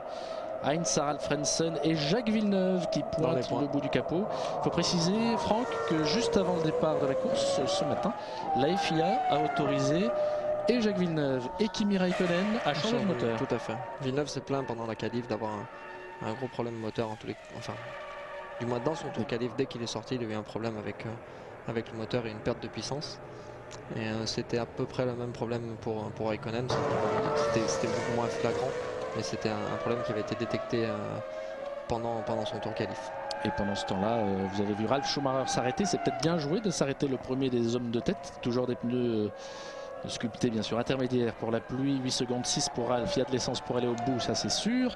Du coup, voici Giancarlo Fisichella qui se retrouve 3e. On a indiqué à la radio à Damata qu'il fallait laisser passer Fisichella qui est assez proche de Raikkonen. Mais oui. Ils sont tous à un arrêt devant. Ouais. Coulthard, Raikkonen, Fisichella. C'est pour ça que la pluie c'est bien également. Parce qu'on peut voir des autos avec un potentiel un peu plus réduit jouer les premiers ronds. Ça nivelle, vous voulez dire que ça nivelle un petit peu on a plus de chance, oui, tout à fait. Ouais. C'est plus vraiment la valeur de la voiture, mais c'est celle du pilote qui donne le résultat. La valeur de la voiture est toujours très importante, mais le pilote peut arriver à faire quand même des différences, ne serait-ce que par les trajectoires, par la manière d'appréhender la pluie, parce que c'est une surface qui est très glissante. Donc on arrive à voir Giancarlo ici en 3e position. Si c'était sous sec, je pense qu'on n'aura aucune chance de le voir ici. Ah bah pourvu que ça dure, ça nous fait bien plaisir de voir un Fisichella sur le podium. Max Mosley doit se frotter les mains. D'abord parce que ces réglementations, ces changements de réglementation et la pluie sont en train de lui donner raison. Attention, Coulthard, ça fait 2 fois. C'est en train de donner raison au président de la FIA qui a complètement changé le règlement. Alors certes, on peut toujours ragoter sur la valeur, le côté sportif de la chose, bien sûr, mais au niveau du spectacle, pour le spectateur, c'est bien. Moi, je trouve que c'est même au niveau sportif de faire un tour qualif. Un pilote de F1 est censé être un des meilleurs pilotes au monde. 3 fois. Mettre un pilote à l'épreuve comme ça sur un tour et d'être parfait, c'est quand même bien. Je crois que Coulthard commence à avoir des petits problèmes avec les pneumatiques. Je vous expliquais tout à l'heure le phénomène de flottement qu'on peut avoir en latéral. Je crois que c'est ce qui commence à se passer avec un pneu qui commence à bouger. Ouais, on peut voir sur le pneu gauche, on voit très dessiné, très marqué. À l'arrière aussi, sur les flancs, sur les côtés. Et c'est frappant sur les gros plans, effectivement. Tiens, la rigole à l'extérieur, vous avez vu dans le gauche. Il n'y est plus. Jacques qui attaque Frentzen qui lui-même Alonso est sur Fernando Alonso et il est passé, Frentzen. Mais Fernando va repasser. Au stand. Non, 3 fois, ça suffit. Regardez, il y a de la bataille à tous les niveaux. C'est ça. Ah, vraiment, c'est bien la Formule 1. C'est alors, poète, le S de Senna, il était un petit peu loin quand même, Fernando Alonso, pour cette fois-ci pour un peu d'intox. Passer, mais un petit peu d'intox, oui. Et en même temps, il doit défendre sa place par rapport à Jacques Villeneuve, juste derrière. Je crois qu'on peut pas faire deux choses en même temps, ou défendre ou aller chercher une place. Je crois que Fernando est plutôt du style à aller chercher de la personne devant et pas se préoccuper de la personne derrière. Et je pense que c'est la bonne philosophie. Villeneuve qui psychologiquement va marquer un point sur Jenson Button, en tout cas s'il est à l'arrivée, puisqu'on se souvient que le premier pilote Baronda a terminé un Grand Prix cette année. C'était précisément Jenson Button en Malaisie, alors que Villeneuve n'avait pas rallié l'arrivée. Attention, Fernando, ça fait 2 fois et Jacques aussi attaque derrière. Ça commence à tracer chaud. C'est le trophée en bronze. Le fait que la piste s'assèche et d'avoir ses pneus intermédiaires donne pas mal de travail au pilote, ce qui est plutôt sympathique. Il va pas tenter l'extérieur quand même, Villeneuve. Yep. Non, mais le fait d'ouvrir un peu plus comme ça en entrée de courbe lui permet d'essayer de croiser la sortie. On a vu Jacques là qui vient de passer sur le vibreur, avec automatiquement un patinage de la roue obligatoire. Donc... Et l'écart qui se recreuse instantanément. Là ça va, il y a un traction control. Il faut savoir que si on n'a pas le traction control avec les autobloquants, etc., c'est un tête à queue immédiat. Définition de l'autobloquant, s'il vous plaît. C'est une petite pièce, c'est pas une petite pièce, c'est une pièce assez technique même qui est à l'intérieur, sur lequel vous pouvez jouer sur la décélération et sur l'accélération. Vous pouvez changer différentes petites parties qui sont à l'intérieur, qui permettent de vous tenir la voiture et de vous donner un petit peu plus de sous-virage ou un peu moins de sous-virage, un peu plus de traction, un peu moins de traction en entrée et en sortie du virage. Merci monsieur, on se prépare chez McLaren. Il y a 18 secondes d'écart entre David Coulthard, le leader, et Kimi Raikkonen, actuellement deuxième de la course, qui dans l'état actuel des choses conserverait la tête du championnat du monde, mais on n'en est pas encore là. Il reste une vingtaine de tours à couvrir. Théoriquement on fait rentrer le leader, oui c'est David Coulthard. On va déclencher les chronos. Deuxième pit stop de David Coulthard. Attention, il y a le radar à cet endroit. Je pense qu'il est trop vite. Ouais. Est-ce qu'il y a une tolérance? On peut dire il a glissé. Tolérance 0. Ça me rappelle quelque chose, c'est très à la mode. Alors Coulthard qui va conserver comme tout le monde des pneus à sculpture, des pneus pour la pluie. Essence, dans la bout, 8-7. Prends pas de risque hein, David, dans le régime, non, pas de risque de caler. Hein. Oups là. Kimi Raikkonen qui se retrouve en tête du Grand Prix et qui voit fondre sur lui. C'est incroyable, Giancarlo Fisichella est là. Hein. Petit réglage différent. Et voici Coulthard qui sort des stands. Vous avez vu comme c'est piégeux aussi, la sortie des stands évoluée. Oui, parce que la sortie des stands coïncide. Enfin, quand on passe dans la sortie des stands, la rigole que l'on voit sur le circuit continue également dans le passage des stands. Sauf que bon, la piste est un tout petit peu plus étroite. C'est un petit peu plus dangereux. Alors Alonso qui remonte, Coulthard qui se retrouve derrière, donc à la 4e position. Frentzen, Trulli, Villeneuve, Weber, de nouveau Giancarlo Fisichella qui klaxonne, qui fait comme tout à l'heure un coup à droite, un coup à gauche. On vous rappelle que c'est la bagarre pour la tête de la course. Avec Raikkonen qui a l'air d'avoir pas mal de sous-virages en entrée desserrée. On voit souvent l'avant qui fuit un petit peu avant le point de corde. Oups là. L'expérience de Fisico contre la fougue et la jeunesse et la machine également supérieure de Kimi Raikkonen. Avec un Ford Cosworth à l'intérieur de la Jordan qui est également la Minardi et la Jag. Mais la Jag a quand même une petite option de plus par rapport aux versions clientes. Alors, Jacques Villeneuve. Toujours avec Alonso. C'est Yarno, je crois. Ouais. Ah, bah Yarno rentre au stand. Bah, Jacques Villeneuve tout seul. Où? Avec Weber derrière, un petit peu plus loin. Yarno Trulli qui est rentré, 53e tour. Voilà, attention, on s'arrête. Vous connaissez bien les mécaniciens, là, les 18 hommes, la vingtaine d'hommes qui sont sur la voiture. Eh ben, il y a énormément de monde chez Renault F1. Et il y a différentes équipes pour les tests et différentes équipes pour les courses. Vos tests à vous, là pour l'instant vous avez roulé en ligne droite à Santapon en Grande-Bretagne, faire des mesures aérodynamiques et électroniques, c'est ça? Aérodynamique, électronique, on a travaillé également sur Imola. On a avec le nouveau règlement d'ISRO. On a c'est-à-dire les 4 équipes qui ont le vendredi matin exactement. en essai privé. Il passe, Physico qui passe. Erreur encore de Kimi Raikkonen. Vous nous soulignez les difficultés de la McLaren tout à l'heure. Il sourire. Giancarlo Fisichella en tête du Grand Prix. Jordan fête aujourd'hui son 200e Grand Prix en Formule 1. C'est le 700e Grand Prix de l'histoire de la Formule 1. Jordan est apparu à Phoenix au Grand Prix des États-Unis en 1991. On va le revoir, la petite faute de Raikkonen. On est parti sur la bosse. Et Physico qui n'hésite pas une seconde, qui plonge, qui est en tête. Alors Eddie Jordan, il doit faire des bons. Il doit faire des bons. Il s'arrache pas les cheveux puisque. Non, il peut pas. Ça, enfin, il peut, mais s'il arrache, il arrache tout. Ça va coûter cher. Oh, ça. Et il creuse l'écart, Physico. C'est beau. Physico là. Oh là là, Marc Webber dans le mur. Ça va neutraliser la course. C'est dans le S de Senna, manifestement. Ah non, c'est dans la remontée. Cette fois-ci, c'est la remontée. Boum, boum, boum, boum. Ah oui, alors là, il y a des débris partout. Donc, safety car numéro 5 à prévoir dans la seconde. Ouf, elle est bien cassée là. Il reste la roue arrière droite. Attention, il y a des débris partout. J'espère que c'est bien indiqué au pilote qui arrive dans la montée. Il a retraversé la piste, Weber. Hein. Oh là là. Voilà. Ah bah, plus de Jaguar non plus. Plus de Jaguar, des débris partout. Des débris. Qu'est-ce qu'on n'aime pas ces images? Il y a quand même une très bonne chose, c'est qu'aujourd'hui quasiment toutes les séries monoplaces sont équipées de châssis carbone. Oui.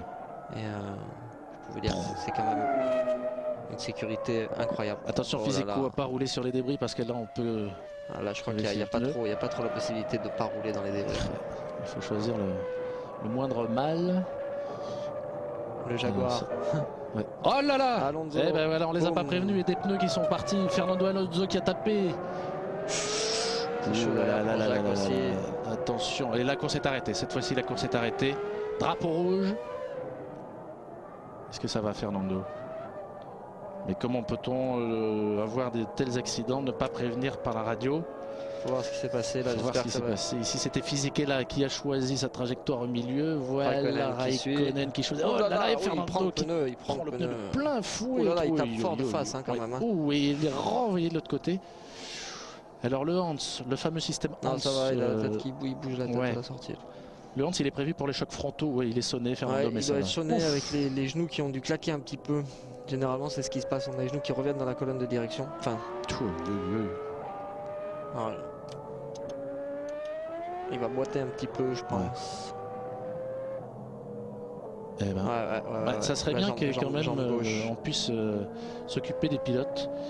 Côté commissaire, on va pas dire aujourd'hui que nos amis brésiliens sont très véloces. Il n'y a pas de docteur, il a mal, Fernando Alonso. Il n'y a pas un docteur dans le coin. Tout à l'heure, ils ont mis 3 plombes à venir s'occuper des voitures et les évacuer. Fernando Alonso, le Caterpillar au milieu. Laisser le Cater au milieu, exactement. Ça, c'est toujours pas un médecin. Non. On vient aux nouvelles quand même avec la radio. On va pouvoir informer la direction de course de ce qui s'est passé. Il dit que ça va, mais bon. Ouais. Physico qui passe, il est en tête. Raikkonen qui passe au ralenti, qui choisit la même trajectoire. Boum. Et boum! Il arrive à fond quand même. Renvoyé à gauche, à droite. 2 chocs extrêmement violents. Le deuxième choc, ça va à peu près. C'est vraiment le premier qui est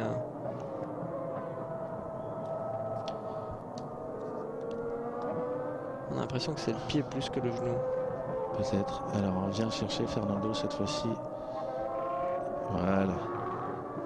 Il y a une personne qui représente le corps médical qui est venu le voir. 20 minutes après. Il a gardé son Hans. Bon, il l'enlève lui-même, il le dégrafe de lui-même. C'est un réflexe, c'est une... D'enlever son casque? Non, une indication au contraire au pilote de garder son casque dans un cas pareil, Franck. Pas forcément, non. Qu'est-ce qu'il fait, Kimi Raikkonen? Il est arrêté plus loin à la sortie.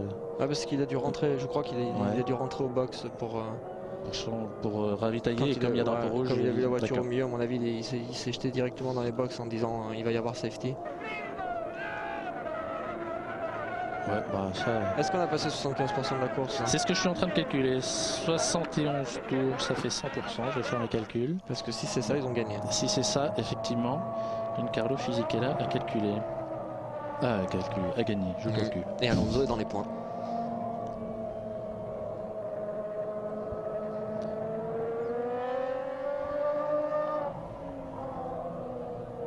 Enfin, il n'est pas debout quand même, Fernando, là. Hein.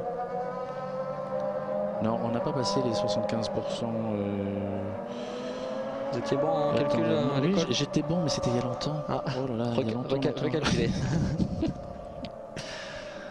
Papa n'écoute pas. Ah mais il le savait de toute façon. Là, oh là là, bah oui, Fire.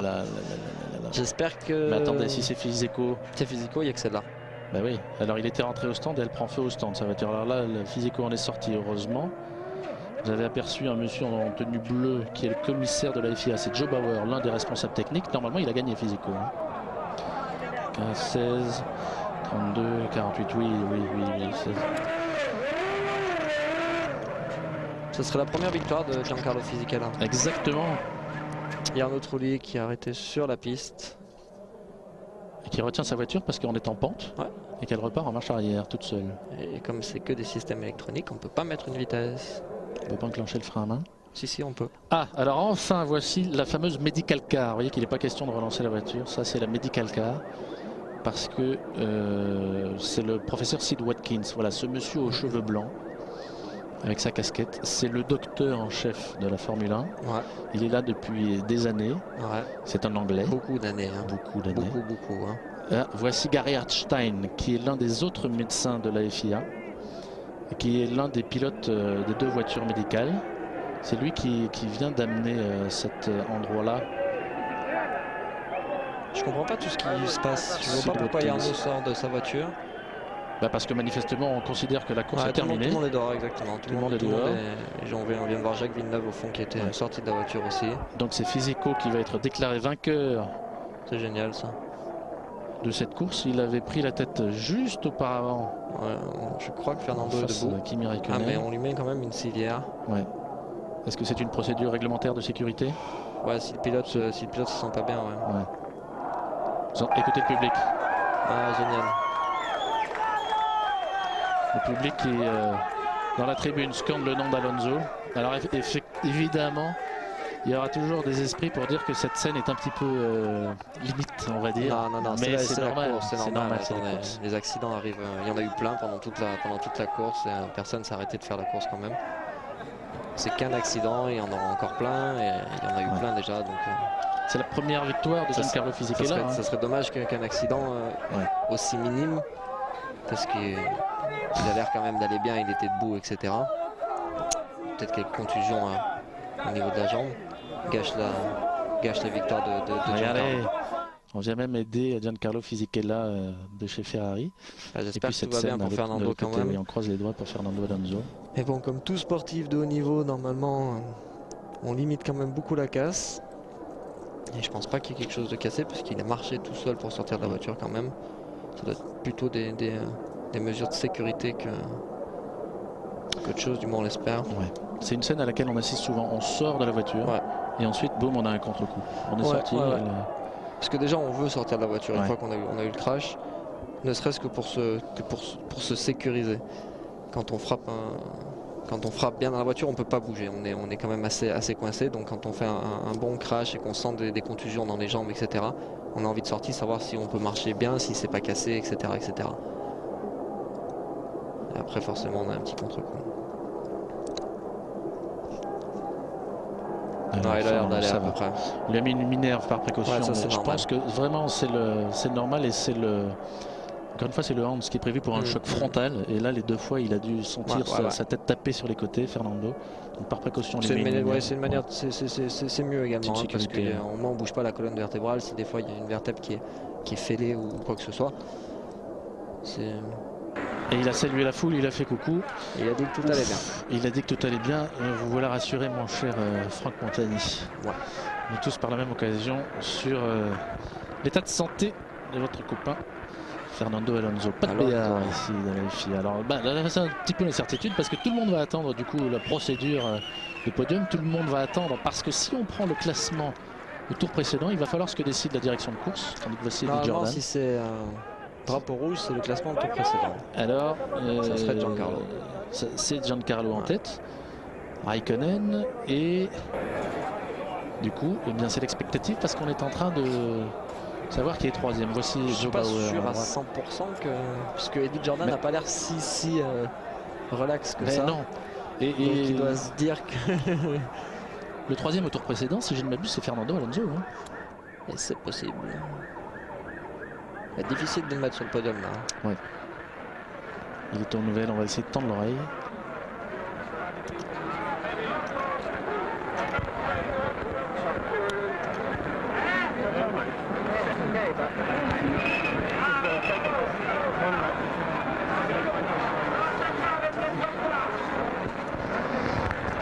Il n'exulte pas, Eddie Jordan. Non, il doit être encore dans l'expectative de savoir si... Ah, il est en train de dire premier, deuxième, premier. Téléphone. On attend. Alors, qu'est-ce que je fais? Est-ce que je monte? Est-ce que je monte pas, s'il vous plaît? Per favore. Dites-moi, premier ou deuxième? Alors, est-ce que j'ai tous les points? Ça, c'est plutôt l'air deuxième. Non, cool. Allez, on y va. Les pilotes ont l'air plus stressés après la course qu'avant la course. Eddie, ou alors tour. Voilà. Il demande précisément quel tour, à quel tour, classement à quel tour, one or two, premier ou deuxième. Coulthard, même question. Coulthard, il était plus loin, c'est Raikkonen qui peut se poser la question de la victoire. Et Coulthard peut s'interroger, lui, pour les points de la 4e place. Alors on voit comment on regarde toute la structure de la voiture quand même là. Ouais. Toutes les parties qui a bougé devant qu'on voit détruites, les pieds sont pas là, sont quand même bien avant.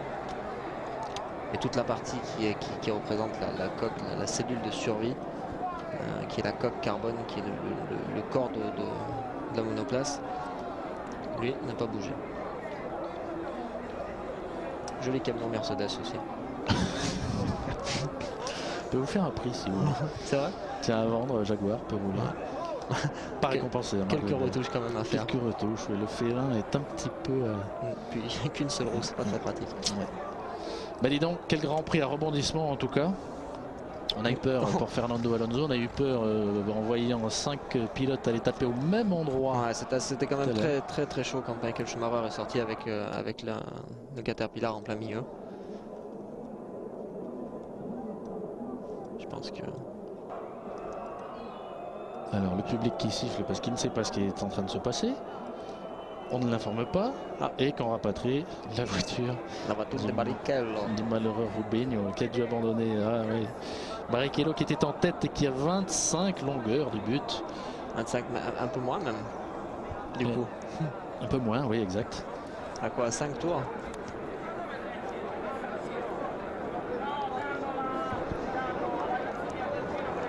Tout le monde attend. Là-bas comme ici. Ils ne savent pas ce qui se passe. Alors on a gagné? Non. Tant qu'il ne sera pas sur le tant qu'il sera pas sur le podium, ils vont se demander ce qu'il en est. Ah, on les libère. Ça veut dire que théoriquement ils peuvent s'approcher, les mécaniciens de Jordan. Ils peuvent venir dessous. Ils ont déjà pris des petites bouteilles de champagne et tout ça. Bon, ça c'est un... Ça se bouscule. Ah bah tiens, on nous annonce Kimi Raikkonen vainqueur. Alors là... Raikkonen qui doit être très déçu. Et je comprends pas pourquoi. Non.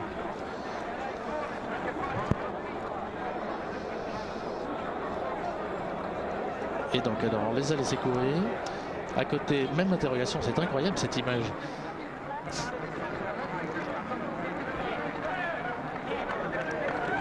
Et on vient d'informer. Voilà. McLaren Mercedes, apparemment, de la victoire. Alors voilà. Le moment où Fisico dépasse Kimi Raikkonen. Et...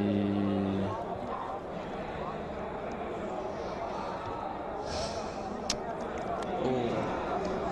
Il y a peut-être des mauvaises journées pour Eddie Jordan.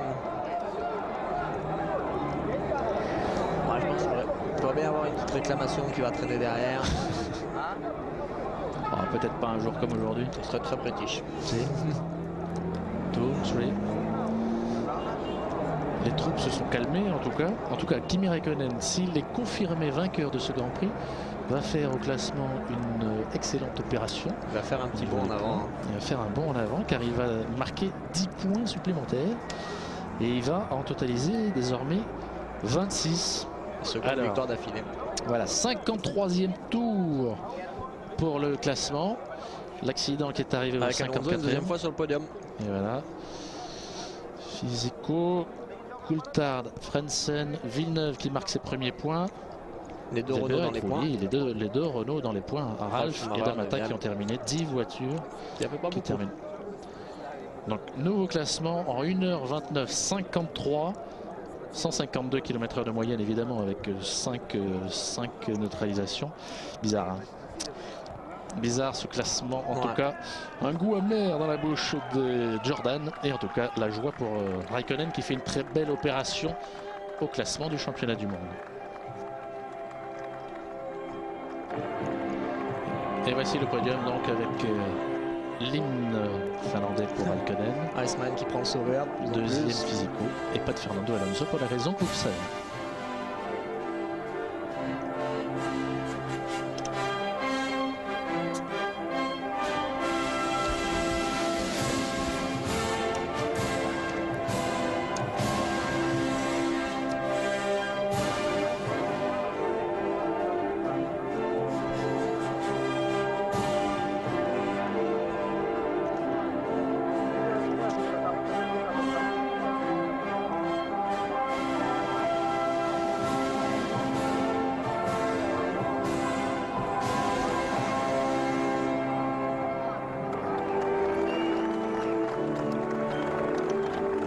Save the Queen pour l'écurie McLaren bien sûr.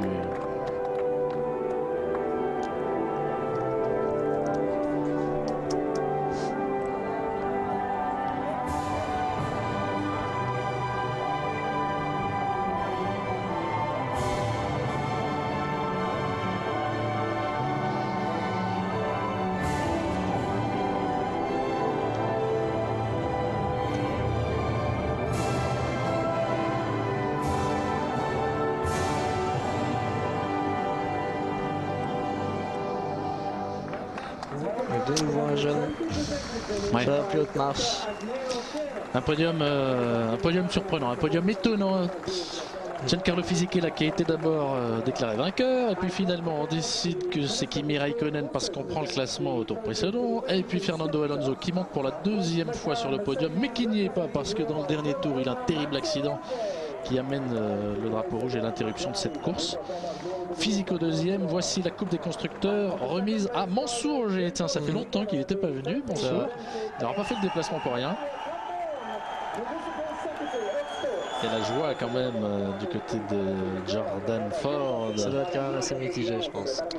De la part de Physico, oui. Ouais. On a l'impression que les mécaniciens veulent l'encourager, le réconforter. Exactement. Et troisième, bien sûr, Fernando Alonso qui n'est pas là. Fernando Alonso. Et les applaudissements que vous voyez, que vous entendez actuellement, s'adressent précisément à Fernando Alonso. On entend une partie du public d'ailleurs qui scande le nom du pilote espagnol. Je pense que la cérémonie du champagne ne va pas aller bien loin à Franck Montani cette fois-ci. Non, ça sera assez logique. Voilà. Par respect pour Fernando Alonso. Exactement. Mansour en a pris une petite gorgée quand même. Voilà, là c'est l'arrosage des mécanos. Giancarlo quand même qui est vraiment pas heureux. Non. Ça c'est pour remercier les mécaniciens de leur travail. Ouais. Hein, pour leur dire merci les gars et à la prochaine. Mais il n'y a pas eu trop de peps de toutes les façons. Non. C'est dommage, ce Grand Prix était extraordinaire. On se régalait depuis le début à tout point de vue. Comme un mauvais film. Ouais. Extraordinaire à tout point de vue, avec des sorties de route ahurissantes dues à une flaque avec Button, Wilson, Verstappen, Pizzonia, Montoya et Michel Schumacher qui sortent tous au même endroit. Rubens Barrichello qui prend la tête, le public danse, chante et boum, la voiture refuse tout service, il doit s'arrêter et la malédiction qui pèse sur lui continue. Oui, hein. Ah là là. Voilà. C'est la bonne phrase. Cet homme au premier plan avec le pull sombre à droite, c'est Enrico Zanarini. C'est l'ancien agent d'Eddie Irvine et qui s'occupe désormais de Giancarlo Fisichella. Et ben, il est passé tout près de sa première victoire. Ouais. On aperçoit les faubourgs de Sao Paulo, ceux dont on vous parlait tout à l'heure sur le plan là. Ça se découvre. La pluie a bien perturbé ce Grand Prix. Les pilotes ont fait toute la course avec les pneus intermédiaires d'ailleurs après le départ. Qui ont très bien fonctionné d'ailleurs. Ouais. Après le départ sous voiture de sécurité et la première neutralisation. C'est un petit résumé des événements. Vraisemblablement, c'est Jungle Boy qui signe les autographes dans le paddock maintenant. Voilà, c'est Antonio Pizzonia, donc une nouvelle fois, elle n'a pas vu l'arrivée. On a pris une bonne décision du côté de la direction de course de donner ce départ sous voiture de sécurité après l'avoir retardé. Une fois que c'était pendant la course, sur le bord même de la piste, Franck Montagnier. Non, c'était très limite. C'était limite. Hein. Les commissaires brésiliens, cette fois-ci, ne nous ont pas favorablement impressionnés. Non, surtout quand il pleut, à la limite, sans c'est sec. On a quand même beaucoup moins de chances de sortie. Là, on voit une voiture, deux voitures, trois voitures sortir et on prend encore ces risques inutiles de laisser continuer la course. Ils peuvent déjà, le safety car est sorti pendant 4 fois à peu près. 5. Une fois de plus, une fois de moins, ça ne changeait rien. Je crois que pour la sécurité des pilotes, c'est quand même très limite, notamment avec ce fameux Caterpillar en plein milieu. Regardez Alonso, 14 points. Et Trulli qui est juste derrière, 9 points. Les deux Renault qui pointent là aux avant-postes derrière les deux hommes de McLaren Mercedes. Ça doit être pas mal au niveau des constructeurs aussi pour Renault. McLaren va faire le trou. Renault va occuper bien sûr la deuxième place au classement. Et on va écouter donc Kimi Raikkonen. Alors un petit mot sur Fernando Alonso. Apparemment, on envoie au centre médical pour l'instant. Il n'est pas là. Donc on va écouter Kimi Raikkonen, deuxième victoire.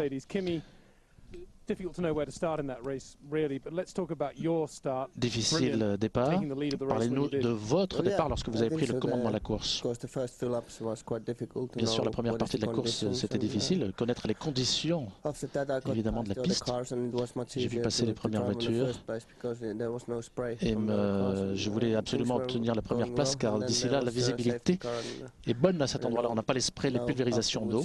Et puis, il y a eu les safety cars, bien sûr. Bonne décision de ne pas rentrer la première safety car avec les autres. Je pense que ça s'est bien passé de ce côté-là. C'est vrai que j'ai eu un petit peu de chance, mais c'est donc une nouvelle victoire. Et c'est ce que je voulais faire. Expliquez-nous encore une fois pourquoi vous n'êtes pas rentré à la première safety. Mais ça s'est passé tellement vite. Il fallait prendre la décision dans la seconde. Et finalement, ne pas rentrer a été la bonne décision. Merci à l'équipe. C'était une course difficile. Les conditions étaient très mauvaises. Voiture de sécurité après voiture de sécurité.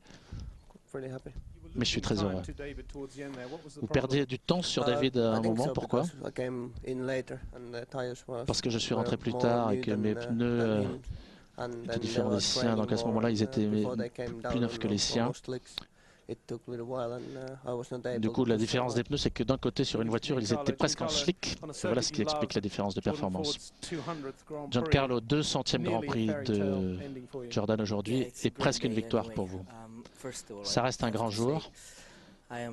Mais d'abord, je veux dire que je suis déçu pour deux raisons. D'abord pour Fernando. J'espère vraiment qu'il va bien. Deuxièmement, parce que j'ai gagné. J'ai gagné la course des Fisico. Mais vous savez, le règlement, une fois qu'il y a le drapeau rouge, c'est qu'on prend le classement au tour précédent. J'en suis bien sûr navré, mais je ne pouvais pas imaginer avant la course terminée à la deuxième place. Ça reste un grand jour.